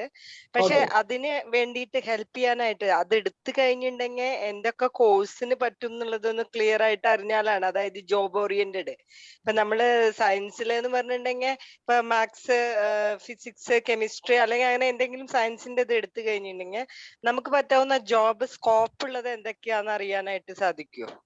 അത് അറിയാൻ പറ്റും. അതെങ്ങനെയാന്ന് വെച്ച് കഴിഞ്ഞാൽ ഇപ്പൊ സയൻസ് പഠിക്കുന്ന ഒരു വിദ്യാർത്ഥിക്ക് പോകാൻ പറ്റുന്ന മേഖലകൾ എന്താന്ന് ചോദിച്ചു കഴിഞ്ഞാൽ, ഒന്ന് ആൾക്ക് പോകാൻ പറ്റുന്നത് ഒന്ന് ടെക്നോളജി, എഞ്ചിനീയറിംഗ് ആൻഡ് ടെക്നോളജി മേഖലയിലേക്ക് പോകാൻ കഴിയും. മറ്റത് അവർക്ക് പോകാൻ പറ്റുന്നത് ഹെൽത്ത് മേഖല, അതായത് ഹെൽത്ത് സയൻസ് മേഖലയിലേക്ക് പോകാൻ പറ്റും.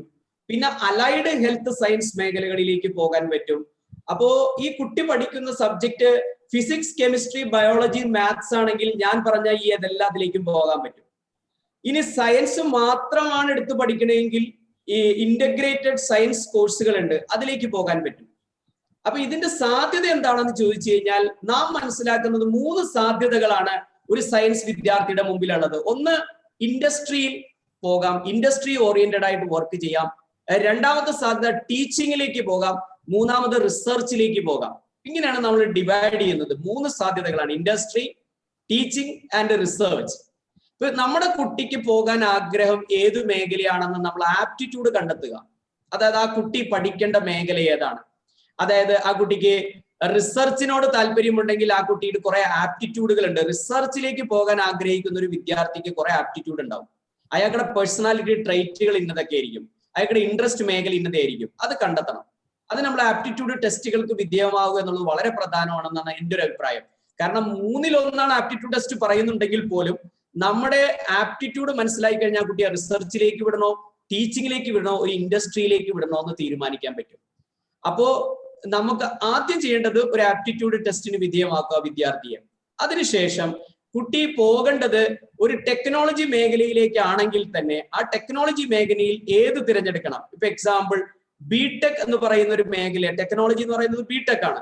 അല്ലെങ്കിൽ ആ കുട്ടിക്ക് പോളിടെക്നിക്കിൽ പോണോ, അല്ലെങ്കിൽ ITIയിൽ പോണോ, ഈ 3 മേഖലകൾ നോക്കാം. ഈ ITIയിൽ പോയി കഴിഞ്ഞാൽ കുട്ടിക്ക് വേഗം ഒരു തൊഴിലാണ് കിട്ടണമെങ്കിൽ ITകളിൽ പോകാം. ITIയിൽ പോയി പഠിച്ചിട്ട് അല്ലെങ്കിൽ ഒരു ഈ ITകളിൽ പോയി പഠിച്ചാലുള്ള ഗുണം എന്താണെന്ന് ചോദിച്ചാൽ ഇനി വരാൻ പോകുന്നത് 20 ലക്ഷം സ്കിൽഡ് വർക്കേഴ്സിന്റെ വേക്കൻസി ലോകത്ത് വരാൻ പോവുകയാണ്. സ്കിൽഡ് വർക്കേഴ്സ് ആണ് ഇനി ഇല്ലാത്തതെന്ന് പറയുന്നത്. ഒരു രാജ്യത്തിന് വേണ്ടത് 1:3:9 എന്നാ പറയുന്നത്. 1:3:9. അതായത് ഒരു ഡിസൈനർ എഞ്ചിനീയർക്ക് വേണ്ടത് 3 സൂപ്പർവൈസറി എഞ്ചിനീയറും 9 സ്കിൽഡ് ലേബേഴ്സുമാണ് വേണ്ടത്. ഈ രാജ്യത്തിന്, ഇന്ത്യ രാജ്യത്തിന് സ്കിൽഡ് ലേബേഴ്സിന്റെ വലിയ കുറവുണ്ടെന്ന് കണ്ടെത്തിയിരിക്കുകയാണ്.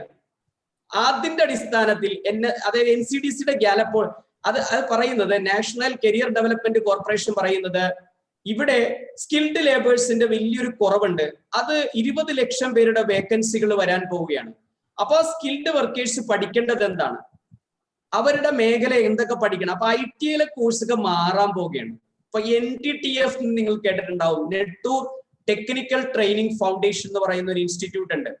നമുക്ക് 5 സ്ഥലങ്ങളിൽ, തലശ്ശേരി കേന്ദ്രമായ ആ കേന്ദ്രത്തിൽ ടൂൾ ആൻഡ് ഡൈ എന്ന് പറയുന്ന ഒരു കോഴ്സ് പഠിപ്പിക്കുന്നുണ്ട്. അത് പുതിയ യുഗത്തിലേക്ക് അവർ മാറ്റി, അവർ മെക്കാട്രോണിക്സ് റോബോട്ടിക്സിലേക്ക് അതിനെ ചേഞ്ച് ചെയ്യണം. അപ്പോ ഈ ടൂൾ ആൻഡ് ഡൈ പഠിക്കുന്ന പുതിയ മെക്കാട്രോണിക്സ് എന്ന് പറയുന്ന അല്ലെങ്കിൽ റോബോട്ടിക്സ് എന്ന് പറയുന്ന പുതിയ ടെക്നോളജിയിലേക്ക് അതിൽ ചേഞ്ച് വരുത്തുന്നു. ഈ കുട്ടി ഇത് പഠിച്ചിറങ്ങിയാൽ അവൻ നല്ലൊരു സ്കിൽഡ് വർക്കറായി മാറണം.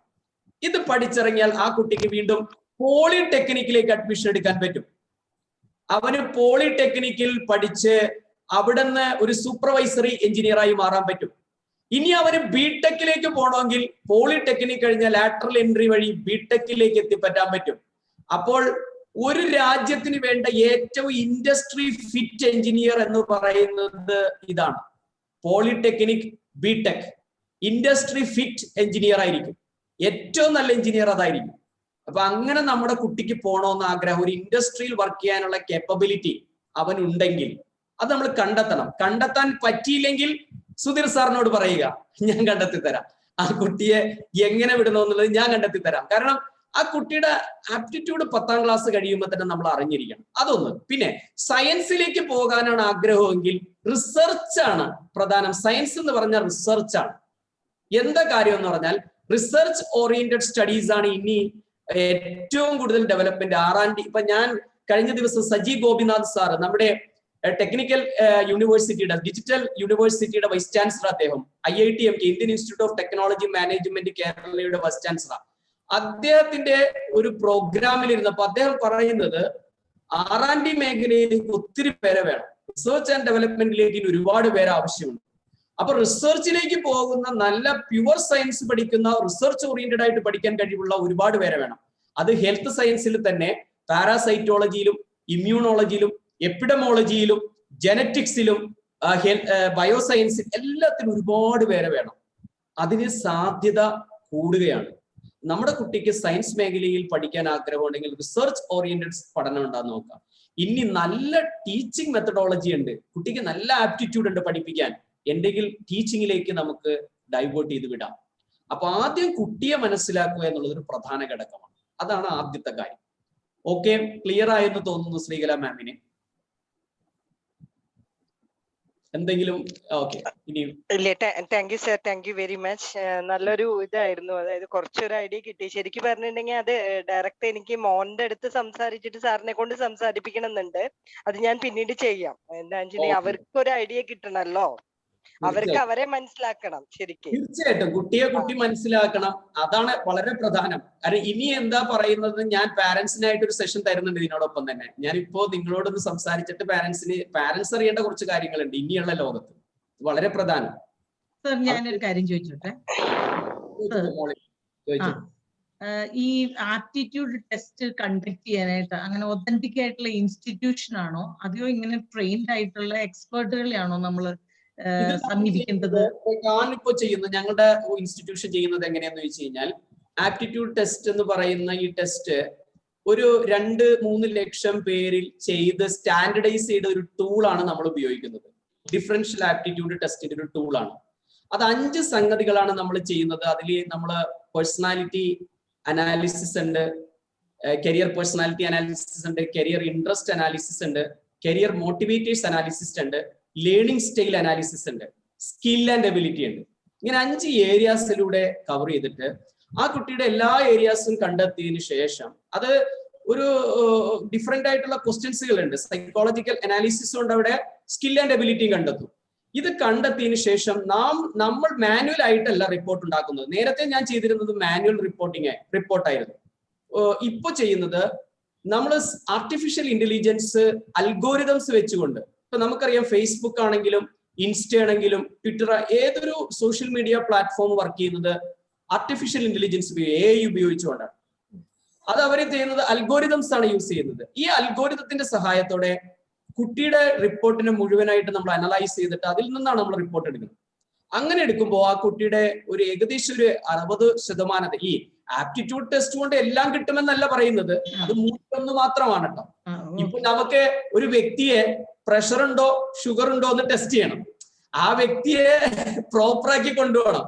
അപ്പൊ നമ്മളൊരു ടെസ്റ്റിംഗ് നടത്തില്ല, ഷുഗർ ഉണ്ടോ, ഇല്ല, പ്രഷർ, ഇതാണ് ശരിക്കും ഒരു ആപ്റ്റിറ്റ്യൂഡ് ടെസ്റ്റ് എന്ന് പറയാം. നമ്മുടെ ചില കാര്യങ്ങൾ കണ്ടെത്തുക, പേഴ്സണാലിറ്റി ഒന്ന് വ്യക്തമായി കണ്ടെത്തിയാൽ തന്നെ ഏതൊക്കെ കരിയർ അവന് സ്യൂട്ട് ആകുമെന്ന് നമുക്ക് പറയാൻ പറ്റും.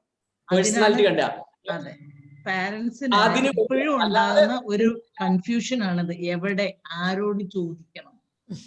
ഞങ്ങൾ ടീച്ചേഴ്സ് ആയതുകൊണ്ട് എനിക്ക് ആ എക്സ്പീരിയൻസ് നല്ലപോലെ ഉണ്ട്. പാരന്റ്സിന് ഒരു കൺഫ്യൂഷൻ ഉണ്ട്, ഇത് എവിടെ പോയിട്ടു, എന്റെ കുട്ടി ഏതായാലും ഒന്നും പറയുന്നില്ല.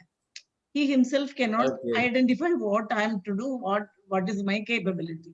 But there are people say, അല്ലെങ്കിൽ ടീച്ചർ കരിയർ ഗൈഡൻസ് ടീച്ചർ പറയുന്നു there are aptitude tests. അപ്പൊ ഇത് എവിടെയാണ് പോകേണ്ടത്, ആരാണ് ഇത് ചെയ്യുന്നത് എന്നൊക്കെ ഇവർ ചോദിക്കുമ്പോൾ ഇനി ധൈര്യമായിട്ട് പറയാലോ ഒരു പേര്. തീർച്ചയായിട്ടും ഇനിയിപ്പോ പറയാം. അപ്പൊ ഇങ്ങനെയുള്ള വ്യക്തികളെ തന്നെയാണ്, എക്സ്പേർട്ടുകളെയാണ് സമീപിക്കുന്നത് അല്ലെ എന്നാണല്ലോ വിചാരിക്കാനായിട്ട്.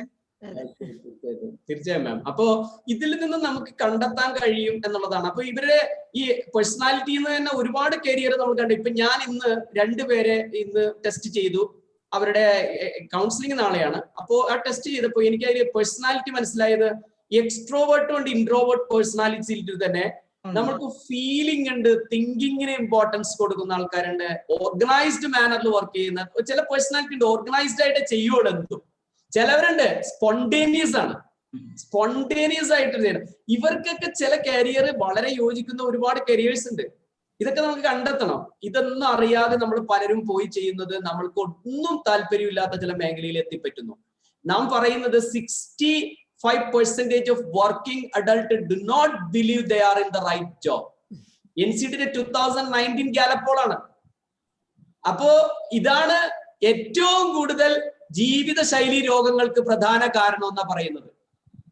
പലരും ഷുഗർ പേഷ്യന്റ് അല്ലെങ്കിൽ പ്രഷർ അല്ലെങ്കിൽ കൊളസ്ട്രോൾ, പല പ്രശ്നങ്ങളും ഉണ്ടാകുന്നത് ഈ കരിയർ ഒത്തുപോകാത്തത് കൊണ്ടാണ്. ജീവിതത്തിൽ മൊത്തം കുഴപ്പങ്ങളാണ്. വീട്ടിൽ തന്നെ ഗ്രഡ്ജുകള്, വീട്ടിൽ തന്നെ ഫാമിലി പ്രോബ്ലങ്ങൾ പലതും കരിയറിൽ നിന്നാണ് വരുന്നത്. ഇതെല്ലാം ഇത് തന്നെയാണ്. നമ്മൾ ഇവിടെ ഒന്ന് കറക്റ്റ് ചെയ്താൽ കുറെ സംഗതികൾ ഓക്കെ ആകുമെന്നാണ് ഇപ്പോഴത്തെ എന്റെ പഠനത്തിന്റെ അഭിപ്രായത്തിൽ ഞാൻ പറയുന്നത്. ഞങ്ങൾക്കും കുറെ കേസുകൾ കിട്ടും ഇവിടെ. അപ്പൊ അത് വളരെ കറക്റ്റ്. ഇനി ഇനി ഞാൻ നിങ്ങൾക്ക് ചോദിക്കാനുണ്ടെങ്കിൽ ചോദിക്കാം, അല്ലെങ്കിൽ അടുത്ത ഇതിലേക്ക് ഞാൻ പോവാം. നിങ്ങൾക്ക് എന്താണ് ചോദിക്കാനോ പറഞ്ഞു. കാരണം ഇത് നിങ്ങളുടെ കമ്മ്യൂണിക്കേഷൻ ആവുമ്പോ പറഞ്ഞു. ഒരു ക്വസ്റ്റ്യൻ വന്നിട്ടുണ്ട്. After BSc physics what are the choices other than teaching? Okay, ഞാനത് ഒരു മിനിറ്റ് ഇപ്പൊ തന്നെ പറയാം. അതായത് നമുക്ക് ടീച്ചിങ് അല്ലാതെ നമുക്ക് പോകാവുന്ന ഒത്തിരി ഏരിയാസ് ഉണ്ട്. ഒരു മിനിറ്റ് കേട്ടോ, ഒരു മിനിറ്റ്. ഓക്കെ.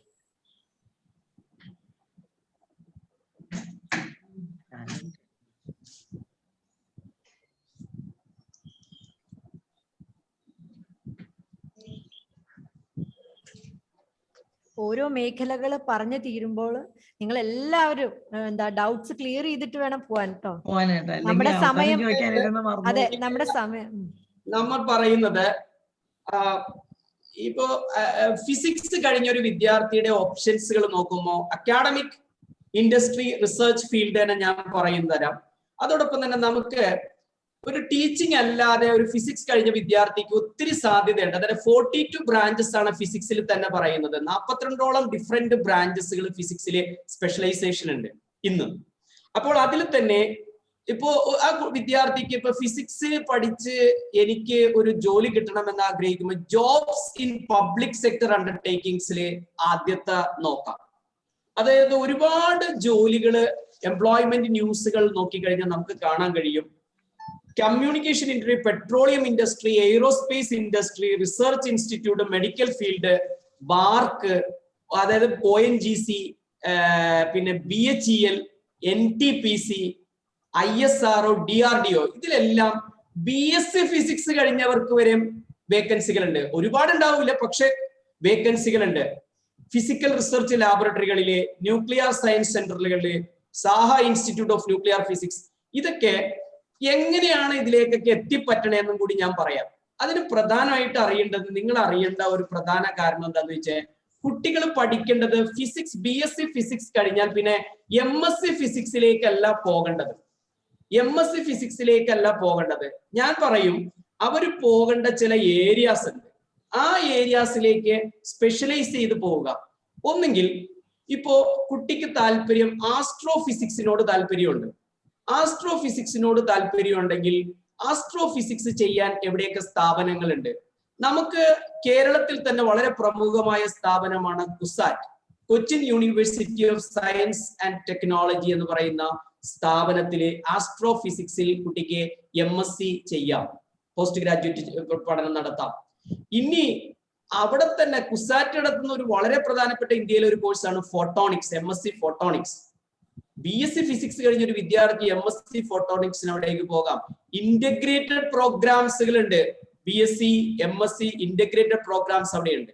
ഇതൊക്കെ നമ്മൾ കുസാറ്റിന്റെ കോമൺ അഡ്മിഷൻ ടെസ്റ്റ് എഴുതി നമുക്ക് നേടാവുന്നതാണ്.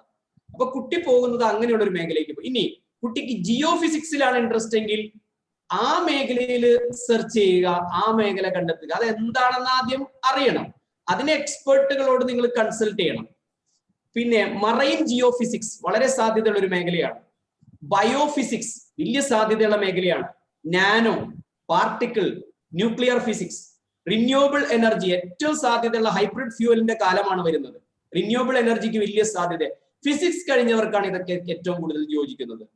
High energy physics, solid state physics, പിന്നെ മെഡിക്കൽ ഹെൽത്ത് ഫിസിക്സിന് വലിയ സാധ്യത വരുന്നു. ഇപ്പൊ ഞാൻ എല്ലാം പറയുന്നില്ല, ഇങ്ങനെ വ്യത്യസ്തമായിട്ടുള്ള 42ഓളം ബ്രാഞ്ചുകളുണ്ട്. അത് മനസ്സിലാക്കിയിട്ട് BSc ഫിസിക്സ് തന്നെ എടുക്കണം. BScക്ക് ഒരിക്കലും സ്പെഷ്യലൈസേഷന് പോകരുത്. കാരണം നമ്മൾ പറയുന്നത് ഡിഗ്രി എപ്പോഴും ഒരു സ്ട്രോങ് സബ്ജക്ട് ചെയ്യണമെന്നാണ് പറയുന്നത്. സ്ട്രോങ് സബ്ജക്ട് എന്ന് പറയുന്നത്, ഇപ്പൊ എക്സാമ്പിൾ BSc ബയോടെക്നോളജിക്ക് ഒരു വിദ്യാർത്ഥി പോകുകയാണെങ്കിൽ അത് തെറ്റാണെന്നാണ്, അത് വേണ്ടെന്നാണ് ഞാൻ, തെറ്റെന്നല്ല വേണ്ടെന്നാണ് ഞാൻ പറയുള്ളൂ. കാരണം അവിടെ ഓപ്പണിങ്സ് കുറഞ്ഞു. എന്നാൽ ആ കുട്ടി BSc ബോട്ടണി പഠിച്ചിട്ടോ അല്ലെങ്കിൽ BSc സുവോളജി പഠിച്ചിട്ടോ BSc ലൈഫ് സയൻസ് ഏതെങ്കിലും പഠിച്ചിട്ടോ അവർ പോവുകയാണെങ്കിൽ അതിന് ഓപ്പണിങ്സ് കൂടുകയാണ്.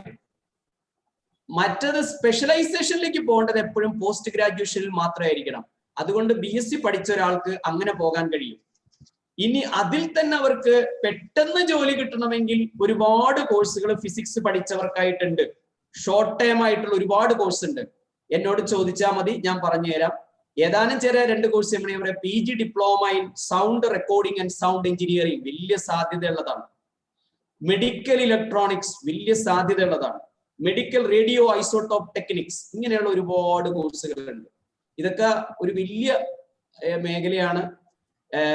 ഡിഗ്രി കഴിഞ്ഞവർക്ക് തന്നെ ഈ PG ഡിപ്ലോമ കഴിഞ്ഞാൽ ഉടനെ ജോലിയുണ്ട്. ഇപ്പൊ SCT IMST Shri Chitharanjan institute of medical science and research ഈ കഴിഞ്ഞ ദിവസം 3 പേരെയാണ്, അതായത് മെഡിക്കൽ റേഡിയോ ഐസോട്ടോപ്പ് ടെക്നിക്സ്, ഞാൻ കഴിഞ്ഞ ദിവസം പരസ്യം കണ്ടിട്ട് കുട്ടികൾക്ക് അയച്ചു കൊടുത്തായിരുന്നു. അപ്പൊ ഇങ്ങനെ എപ്പോഴും വിളിക്കുന്നുണ്ട്. ഇങ്ങനെയുള്ള കോഴ്സുകളൊക്കെ ചെയ്താൽ പെട്ടെന്ന് ജോലി കിട്ടും. അപ്പൊ ടീച്ചിങ് അല്ലാതെ ഒരുപാട് ജോലിയുണ്ട്. Industry oriented. Excuse sir. Other than the diploma courses, where it is available in Kerala? Kerala. Wait a minute, 1 minute.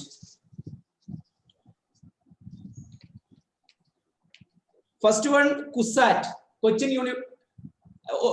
once more, questions once more. This diploma courses, so said sound engineering, then medical applications. There are some diploma courses for BSc students, no? അത് കേരളത്തിൽ available ആണോ എന്നാണ് ചോദിക്കുന്നത്. കേരളത്തിൽ available ആയിട്ടുള്ളത് CUSAT, Cochin university of science and ടെക്നോളജിയിൽ diploma courses ഉണ്ട്. Physics diploma courses available ആണ്. കണ്ണൂർ യൂണിവേഴ്സിറ്റി അവൈലബിൾ ആണ്. അവൈലബിൾ ആണ്. നെക്സ്റ്റ് കേരളത്തിൽ അവൈലബിൾ ആയിട്ടുള്ളത് SCT IMST Shri Chitra Thirunal institute of medical research and technology, Amrita institute of medical science Elamakkara, then Kollam Amrita institute of medical science, Shri Chitra Thirunal institute of technology Trivandrum, CUSAT Cochin university of science and technology. Okay sir, ഒരു question കൂടി വന്നിട്ടുണ്ട്. What are my options after an economics degree? Economics degree കഴിഞ്ഞതിന് ശേഷം വരുന്ന പ്രധാനപ്പെട്ട ഓപ്ഷൻസുകളില് first ഞാൻ പറയുന്നത് ഇപ്പോ പുതിയ ഡാറ്റ അനലിറ്റിക്സ് എന്ന് പറയുന്ന ഒരു കോഴ്സ് എടുക്കുക എന്നുള്ളതാണ് important. Data science, data analytics. അപ്പോ economics plus statistics and data analytics, അതില് MBA ഡാറ്റ സയൻസ് മാനേജ്മെന്റ് അല്ലെങ്കിൽ ഡാറ്റ അനലിറ്റിക്സ് എന്ന് പറയുന്ന ഒരു കോഴ്സ് എടുത്ത് പഠിച്ചാൽ വലിയ സാധ്യതയാണ്.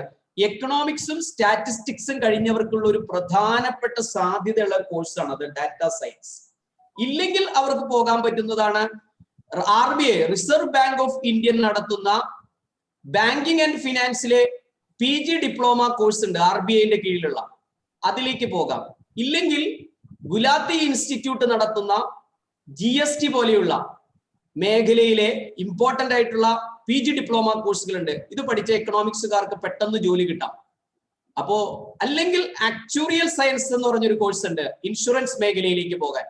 ഇതൊക്കെയാണ് എക്കണോമിക്സ് കഴിഞ്ഞവർക്ക് പ്രധാനം ഉള്ളത്. ഇനി എല്ലാവർക്കും റിസർച്ചിലേക്ക് പോകണമെങ്കിൽ CDS ഉണ്ട്. നമുക്ക് സെൻട്രൽ ഡെവലപ്മെന്റ് സ്റ്റഡീസിലെ ട്രിവാൻഡ്രത്ത് CDS ഉണ്ട്. അവിടെ പോയി നമുക്ക് റിസർച്ച് ഓറിയന്റഡ് ഇന്റഗ്രേറ്റഡ് കോഴ്സ് ഉണ്ട്. MA economics, MPhil, PhD integrated programs ഉണ്ട് അവിടെ, അതിൽ പോകാം. ഇതൊക്കെയാണ് പ്രധാനപ്പെട്ട എക്കണോമിക്സ്. പിന്നെ സിവിൽ സർവീസിലേക്ക് പോകാനുള്ള ഒരു നല്ല ഒരു സ്കോപ്പുള്ള മേഖലയാണ് എക്കണോമിക്സ് പഠിച്ചവർക്ക്. സിവിൽ സർവീസ് നല്ലതാണ്.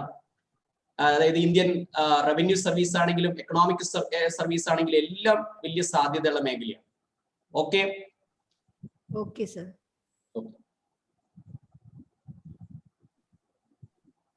നെക്സ്റ്റ്,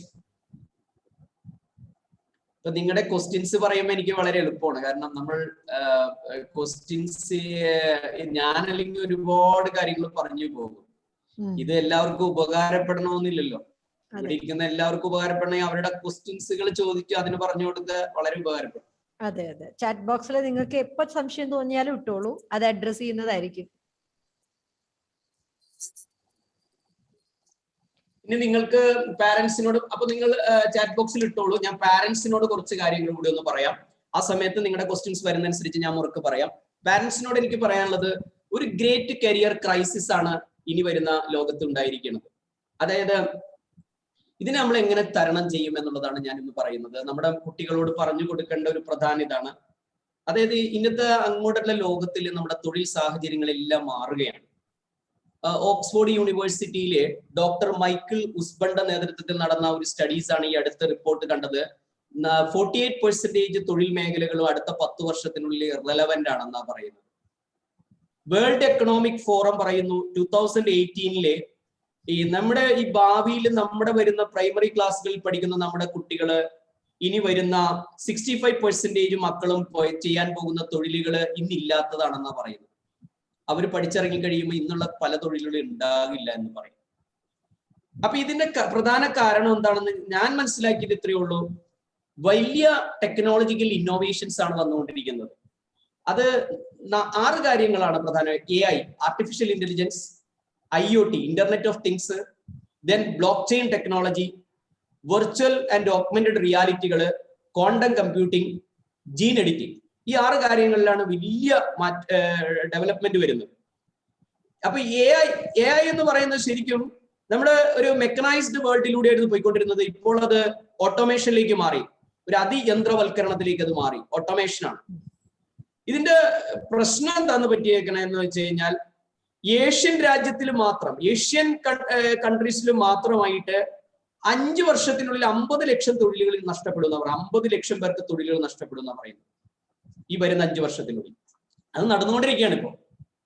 അപ്പൊ നമുക്ക് മനസ്സിലാക്കാൻ പറ്റുന്നത് തൊഴിലുകൾ നഷ്ടപ്പെടുന്നതല്ല സംഭവിക്കുന്നത്, തൊഴിൽ അന്വേഷിക്കുന്നവർക്ക് ആവശ്യം വേണ്ട കഴിവുകൾ ഉണ്ടാവുന്നില്ല എന്നുള്ളതാണ്. സ്കില്ലില്ല, എംപ്ലോയബിലിറ്റി ഇല്ല, ഇതാണ് പറയുന്നത്. അപ്പൊ നമ്മളിപ്പോ ക്ലാസ് മുറികളിൽ നിന്ന് ഈ കുട്ടികൾ സ്വായത്തമാക്കിക്കൊണ്ടിരിക്കുന്ന ഈ കഴിവുകള് പ്രയോജനമില്ലാതാവുന്നു, അല്ലെങ്കിൽ അത് കാലഹരണപ്പെട്ടതായി പോകുന്നു, അത് ആവശ്യമില്ലാത്തതായി പോകുന്നു. അതുകൊണ്ട് ഇനി വരുന്ന 69% തൊഴിൽ രംഗങ്ങളും പുതിയ കാലത്തിന്റെ സാങ്കേതിക വിദ്യകള്, ടെക്നോളജി പഠിച്ചവർക്ക് കിട്ടുന്ന തൊഴിലുകളായിരിക്കും എന്നാണ് പറയുന്നത്. അതുകൊണ്ട് നമ്മുടെ മക്കളെ വിടുമ്പോൾ ഏതൊരു ഏരിയ ആണെങ്കിലും, ഇപ്പൊ അഗ്രികൾച്ചർ മേഖലയാണെങ്കിലും ടെക്നോളജി ആയിട്ട് റിലേറ്റ് ചെയ്യുന്നു, ഹെൽത്ത് മേഖലയാണെങ്കിലും ടെക്നോളജിയാ. ഞാൻ കഴിഞ്ഞ ദിവസം ഒരു പ്രോഗ്രാം എനിക്ക് കിട്ടി, സിംഗപ്പൂരിലുള്ള ഒരു പ്രോഗ്രാമിൽ ഇരിക്കാൻ ഒരു അവസരം കിട്ടി. അതിലെന്താ പറഞ്ഞതെന്ന് വെച്ചാൽ ഡോക്ടേഴ്സിനെ കുറിച്ചാണ്. ഇനി വരുന്ന ഡോക്ടർ ടെക് സേവി ആയിരിക്കും. ആ ഡോക്ടർ എന്ന് പറയുന്ന റോബോട്ടിക് സർജറി സാധാരണ ഡോക്ടർ ചെയ്യുന്നതിനേക്കാൾ എത്രയോ പ്രിസൈസ് ആയിട്ട്, എത്രയോ സ്പെസിഫിക് ആയിട്ട്, എത്രയോ ആക്യുറേറ്റ് ആയിട്ട് അവർ ചെയ്യുന്നു. ഈ റോബോട്ടുകൾ ചെയ്യുന്നു. അതൊക്കെ അവർ കാണിച്ചു. അപ്പോ വലിയൊരു മാറ്റം വരാൻ പോകും. അതായത് റോബോട്ടിക് ഡയഗ്നോസിസ് വരുന്നു. ഇതെല്ലാം വലിയ മാറ്റങ്ങളാണ്. അപ്പോ ഇനിയുള്ള തൊഴിൽ മേഖലയിൽ പിടിച്ചു നിൽക്കണമെങ്കിൽ നമ്മുടെ കുട്ടികൾ പഠിക്കുന്ന കലാലയങ്ങളായിക്കോട്ടെ, യൂണിവേഴ്സിറ്റികളായിക്കോട്ടെ, തൊഴിലിടങ്ങളായിക്കോട്ടെ, ഇതെല്ലാം നമ്മൾ ഈ മാറ്റത്തിന് വിധേയമാകിക്കൊണ്ടിരിക്കുകയാണ്. അത് നമ്മൾ ഉൾക്കൊള്ളണം. നമ്മുടെ പ്രശ്നം എന്താന്ന് വെച്ചാൽ കേരളത്തിൽ ഒരു മാറ്റം വരുന്നത് 20 വർഷം കഴിഞ്ഞിട്ടാണ്. നമ്മുടെ കരിക്കുലം ചേഞ്ച് വരുന്നത് 20 വർഷം കഴിഞ്ഞിട്ട്. IIT-യിൽ വന്നു കഴിഞ്ഞു, ഒരു 20 വർഷം കഴിയുമ്പോഴേക്കാണ് അതിനി മാറണം. ഉടനെ തന്നെ ഇപ്പൊ നമുക്ക് അതിനാണ് ഡിജിറ്റൽ യൂണിവേഴ്സിറ്റി വന്നിരിക്കുന്നത്. ഉടനെ തന്നെ മാറ്റങ്ങൾ വരാൻ തുടങ്ങും. അപ്പോ ഇതൊരു പ്രധാന കാരണമാണ്. പിന്നെ എനിക്ക് പറയാനുള്ളത് വളരെ പ്രധാനപ്പെട്ട കാരണങ്ങളിൽ പ്രധാനമായിട്ട് നമ്മുടെ കുട്ടികൾക്ക് ഉണ്ടാക്കുന്ന സ്കില്ലുകളാണ്. ആ സ്കില്ലുകള്, അതായത് അവർക്കുള്ള പ്രധാനപ്പെട്ട സ്കില്ലുകൾ എന്തൊക്കെയാണെന്ന് ടോണി വാഗ്നർ എന്ന് പറയുന്ന വളരെ പ്രമുഖനായിട്ടുള്ള വിദ്യാഭ്യാസ കരിയർ വിദഗ്ധനാണ് അദ്ദേഹം പറയുന്ന ഒരു സ്കില്ലുകൾ ഞാനൊന്ന് പറയാം. അതിൽ first one critical thinking and problem solving എന്നുള്ളതാണ്. അദ്ദേഹം പറഞ്ഞത് critical thinking and problem solving. അതായത് ഒരു കാര്യത്തെക്കുറിച്ച് കൃത്യമായി ചോദ്യങ്ങൾ ചോദിക്കാൻ നമ്മുടെ കുട്ടികളെ പഠിപ്പിക്കണം. അത് നമ്മൾ ഇനിയുള്ള ഇവിടെ ഇരിക്കുന്ന ട്രെയിനേഴ്സ് ഉണ്ടാവും, അവര് നമ്മൾക്ക് ഏറ്റവും കൂടുതൽ ചെയ്യേണ്ടത് ഇവരെ കൊണ്ട് ഈ പ്രോബ്ലം സോൾവിങ് സ്കില്ല് ഡെവലപ്പ് ചെയ്യുക. രണ്ടാമത്തെ പ്രധാനപ്പെട്ട സ്കിൽ എന്താന്ന് വെച്ച് കഴിഞ്ഞാൽ collaboration across networks and learning by influence. വിദ്യാർത്ഥികൾക്ക് ഒരുപാട് ബന്ധങ്ങൾ വേണം. അപ്പോൾ നമുക്കറിയാം നമ്മുടെ പ്ലാറ്റ്ഫോമുകള്, സോഷ്യൽ മീഡിയ പ്ലാറ്റ്ഫോമുകള്, ലിങ്ക്ഡിൻ പോലെയുള്ള, ഫേസ്ബുക്ക് പോലെയുള്ള ഈ പ്ലാറ്റ്ഫോമുകളെല്ലാം ഇന്ന് നല്ലൊരു സോഷ്യൽ നെറ്റ്വർക്ക് ഉണ്ടാക്കാൻ പ്രാപ്തമാകുന്നതാണ്. അപ്പൊ അത് നമ്മൾ വളരെ പ്രധാനമാണ്, അത് നമ്മൾ ചെയ്യണം. അങ്ങനെയുള്ള കാര്യങ്ങളിൽ വിദ്യാർത്ഥികൾക്ക് അക്കൗണ്ട് ഉണ്ടാക്കണം. അത് എങ്ങനെ യൂസ് ചെയ്യണമെന്ന് നമ്മൾ മോണിറ്റർ ചെയ്താൽ മതി. അതിൽ അവർക്ക് വിദ്യാർത്ഥികൾക്ക്, കാരണം എന്താന്ന് വെച്ചാൽ ഇനിയുള്ള തൊഴിലുകളെല്ലാം പ്രധാനമായിട്ടും ഒരു ടീം പ്ലെയർ എന്നുള്ള നിലയിലാണ് കുട്ടികൾക്ക് ചെയ്യാൻ പറ്റുള്ളൂ. കാരണം ലോകമെമ്പാടും നമ്മൾ നോക്കിക്കഴിഞ്ഞാൽ പുതിയ പ്രോജക്റ്റുകളാണ് ഓരോ കമ്പനികളെ നയിക്കുന്നത്. ഇപ്പൊ എക്സാമ്പിൾ പറഞ്ഞു കഴിഞ്ഞാൽ ലുലു ഗ്രൂപ്പിന്റെ ഒരു പുതിയ പ്രോജക്റ്റ് ഞാൻ കഴിഞ്ഞ ദിവസം കണ്ടു. ഈജിപ്തിൽ അവര് അപ്ലൈ ചെയ്ത ഒരു പുതിയ പ്രോജക്റ്റ്. ആ പ്രോജക്റ്റ് ചെയ്യുന്നത് എത്ര പേരാണെന്ന് ചോദിച്ചാൽ 12ഓളം പേരടങ്ങുന്ന ഒരു ഗ്രൂപ്പാണ് അത് ചെയ്യുന്നത്. അപ്പൊ ആ പ്രോജക്റ്റിലേക്കാണ് ഒരാളെ പുതുതായിട്ട് നിയമിക്കുന്നത്. അപ്പൊ ഈ പ്രോജക്റ്റുകളിലേക്ക് നിയമിക്കുമ്പോൾ അവര് ചെയ്യുന്ന എന്താന്ന് പറഞ്ഞാൽ, നീ ടീം പ്ലെയർ ആണോ, ഒരു ടീമിൽ വർക്ക് ചെയ്യാനുള്ള കഴിവുണ്ടോ എന്ന് നോക്കുന്നത്. അപ്പോ കുട്ടികളിൽ ഉണ്ടാക്കേണ്ട ഏറ്റവും പ്രധാനപ്പെട്ട ഒരു കാര്യമാണ് ടീം പ്ലെയർ ആയിട്ട് ലീഡ് ചെയ്യാൻ, ഇൻഫ്ലുവൻസ് ചെയ്ത് ഡിസിഷൻ എടുത്ത് മുമ്പോട്ട് നീങ്ങാൻ പറ്റുമോ എന്നുള്ള ഒരു കാര്യം അത് കുട്ടികളിൽ ഡെവലപ്പ് ചെയ്യണം. അതാണ് രണ്ടാമത്തെ കാര്യമായിട്ട് എനിക്ക് പറയാം. മൂന്നാമത് agility and flexibility, adaptability and flexibility. അതായത് ഞാൻ പഠിച്ചതേ പാടൂ, ഞാൻ പഠിച്ചത് മെക്കാനിക്കൽ എഞ്ചിനീയറിംഗ് ആണ്, ഞാൻ അതേ ചെയ്യൂ എന്ന് പറയുന്നതിന് ഒരർത്ഥമില്ല. ഇപ്പൊ ഞാൻ പഠിച്ചത് BDS ആണ്, ഞാൻ അതേ ചെയ്യൂ എന്ന് പറഞ്ഞില്ലേ, ഞാൻ BDS കഴിഞ്ഞിട്ട് ഞാൻ M.Tech പോകും. ഇപ്പൊ അതിനുള്ള ഓപ്ഷൻ ഉണ്ട്. ഇപ്പൊ ഉഷ മാമിന് വേണമെങ്കിൽ M.Tech ചെയ്യാം, MDS ചെയ്തിട്ട് ഇനി M.Tech വേണമെങ്കിൽ ചെയ്യാം. അതിനുള്ള ഓപ്ഷൻ ഉണ്ട്. കാരണം എന്ന് പറഞ്ഞാൽ ഞാൻ പഠിച്ചതിൽ നിന്ന് എനിക്ക് ആഡ് ഓൺ ചെയ്യാൻ പറ്റുമോ, എനിക്ക് കോമ്പിനേഷൻ കരിയേഴ്സിലേക്ക് എത്തിച്ചേരാൻ പറ്റുമോ, ഫ്യൂഷൻ കരിയേഴ്സിലേക്കൊക്കെ എത്തിച്ചേരാൻ പറ്റുമോ എന്ന് നോക്കണം. കാരണം സാധ്യതകള് മാറുന്നതനുസരിച്ച് എന്റെ കരിയറിനെ എനിക്ക് ഇതിനോട് എങ്ങനെ കമ്പൈൻ ചെയ്ത് കൊണ്ടുപോകാൻ പറ്റും എന്ന് കൂടി ചിന്തിക്കാനുള്ള ഒരു കഴിവ് വേണം. അതാണ് ഫ്ലെക്സിബിലിറ്റി. സാഹചര്യത്തിനനുസരിച്ച് മാറാനുള്ള കഴിവ് നമ്മുടെ കുട്ടികളിൽ ഉണ്ടാക്കണം. ഞാൻ ഇത്രയും പഠിച്ചു, എനിക്കൊരു തൊഴിൽ കിട്ടിയില്ല എന്ന് പറയുന്ന കരയുന്നതിൽ കാര്യമില്ല. എനിക്ക് പുതിയ സ്കില്ലുകൾ ഇതിനോട് ആഡ് ഓൺ ചെയ്യാൻ പറ്റുമോ എന്നാണ് നോക്കേണ്ടത്. അടുത്ത ഒരു പ്രധാനപ്പെട്ട സ്കില്ലാണ് ഇനിഷ്യേറ്റീവ് ആൻഡ് ഓൺടർപ്രണർഷിപ്പ്. അതായത് നിയതമായ ഒരു തൊഴിലിടമില്ല, work from home, work from anywhere എന്നുള്ളൊരു കോൺസെപ്റ്റ് വന്നപ്പോൾ തൊഴിലിടം ഇല്ല, എവിടെ ഇരുന്നും വർക്ക് ചെയ്യാം. അങ്ങനെ ഒരു കാലം വന്നപ്പോൾ സ്വന്തം തൊഴിലോ പുതിയ നൂതനമായ ഇന്നോവേറ്റീവ് ആയിട്ടുള്ള ഡിസ്റപ്റ്റീവ് ആയിട്ടുള്ള ഇന്നോവേഷൻസുകളും ഐഡിയാസുകളും കൊണ്ടുവരിക, അതിന് ഇവർക്ക് ഒരുപാട് ബന്ധങ്ങൾ ഉണ്ടാക്കുക, നല്ല ഓൺടർപ്രണേഴ്സ് ആയിട്ട് അവരുടെ പ്രോഗ്രാംസുകൾ കേൾപ്പിക്കുക. ഓൺടർപ്രണർ ഇപ്പൊ ഞാൻ കഴിഞ്ഞ ദിവസം ഒരു പ്രോഗ്രാം, ഓൺടർപ്രണറായ ഒരു വ്യക്തിയുടെ ഒരു പ്രോഗ്രാം കേൾക്കാൻ, അദ്ദേഹം ഒരുപാട് പേരെ ഒരു എൻകറേജ് ചെയ്ത് ഇൻസ്പയർ ചെയ്തുകൊണ്ടിരിക്കുക. അദ്ദേഹം പറയുന്നത് ഇതിന്റെ ഒരു മെത്തേഡ് ഉണ്ട്, ഓൺടർപ്രണർ ആകാൻ ഇങ്ങനെയൊക്കെ ചെയ്യണം, അത് ഇങ്ങനെയാണ്, ഞാൻ വന്ന വഴികളിലൂടെ ഇങ്ങനെയൊക്കെ ചെയ്തിട്ടാണ് വന്നത്, അതുകൊണ്ട് നിങ്ങൾക്ക് അങ്ങനെ ആകണമെന്ന് ഇൻസ്പയർ ചെയ്യണം. അപ്പൊ വിദ്യാർത്ഥികളിൽ ഇതുണ്ടാവും. ഞാൻ ഈ കഴിഞ്ഞ ദിവസം ഒരു പ്രോഗ്രാം കണ്ടത്, സ്റ്റാർട്ടപ്പ് മിഷന്റെ ഒരു പ്രോഗ്രാം കണ്ടത്, മാൻഹോൾ, അതായത് നമുക്കറിയാലോ റോബോട്ടിക്സ് മാൻഹോൾ എന്നുള്ളൊരു സംഭവം കൊണ്ടുവന്ന, ഏതാണ് അവരുടെ കമ്പനിയുടെ പേര്, ഒരു വലിയൊരു കമ്പനി, അവര് 3 ചെറുപ്പക്കാരാണ്. അവര് ഈ എഞ്ചിനീയറിംഗ് കോളേജില് മലബാറിലെ ഒരു എഞ്ചിനീയറിംഗ് കോളേജിൽ പഠിക്കുന്ന 3 ചെറുപ്പക്കാരാണ്.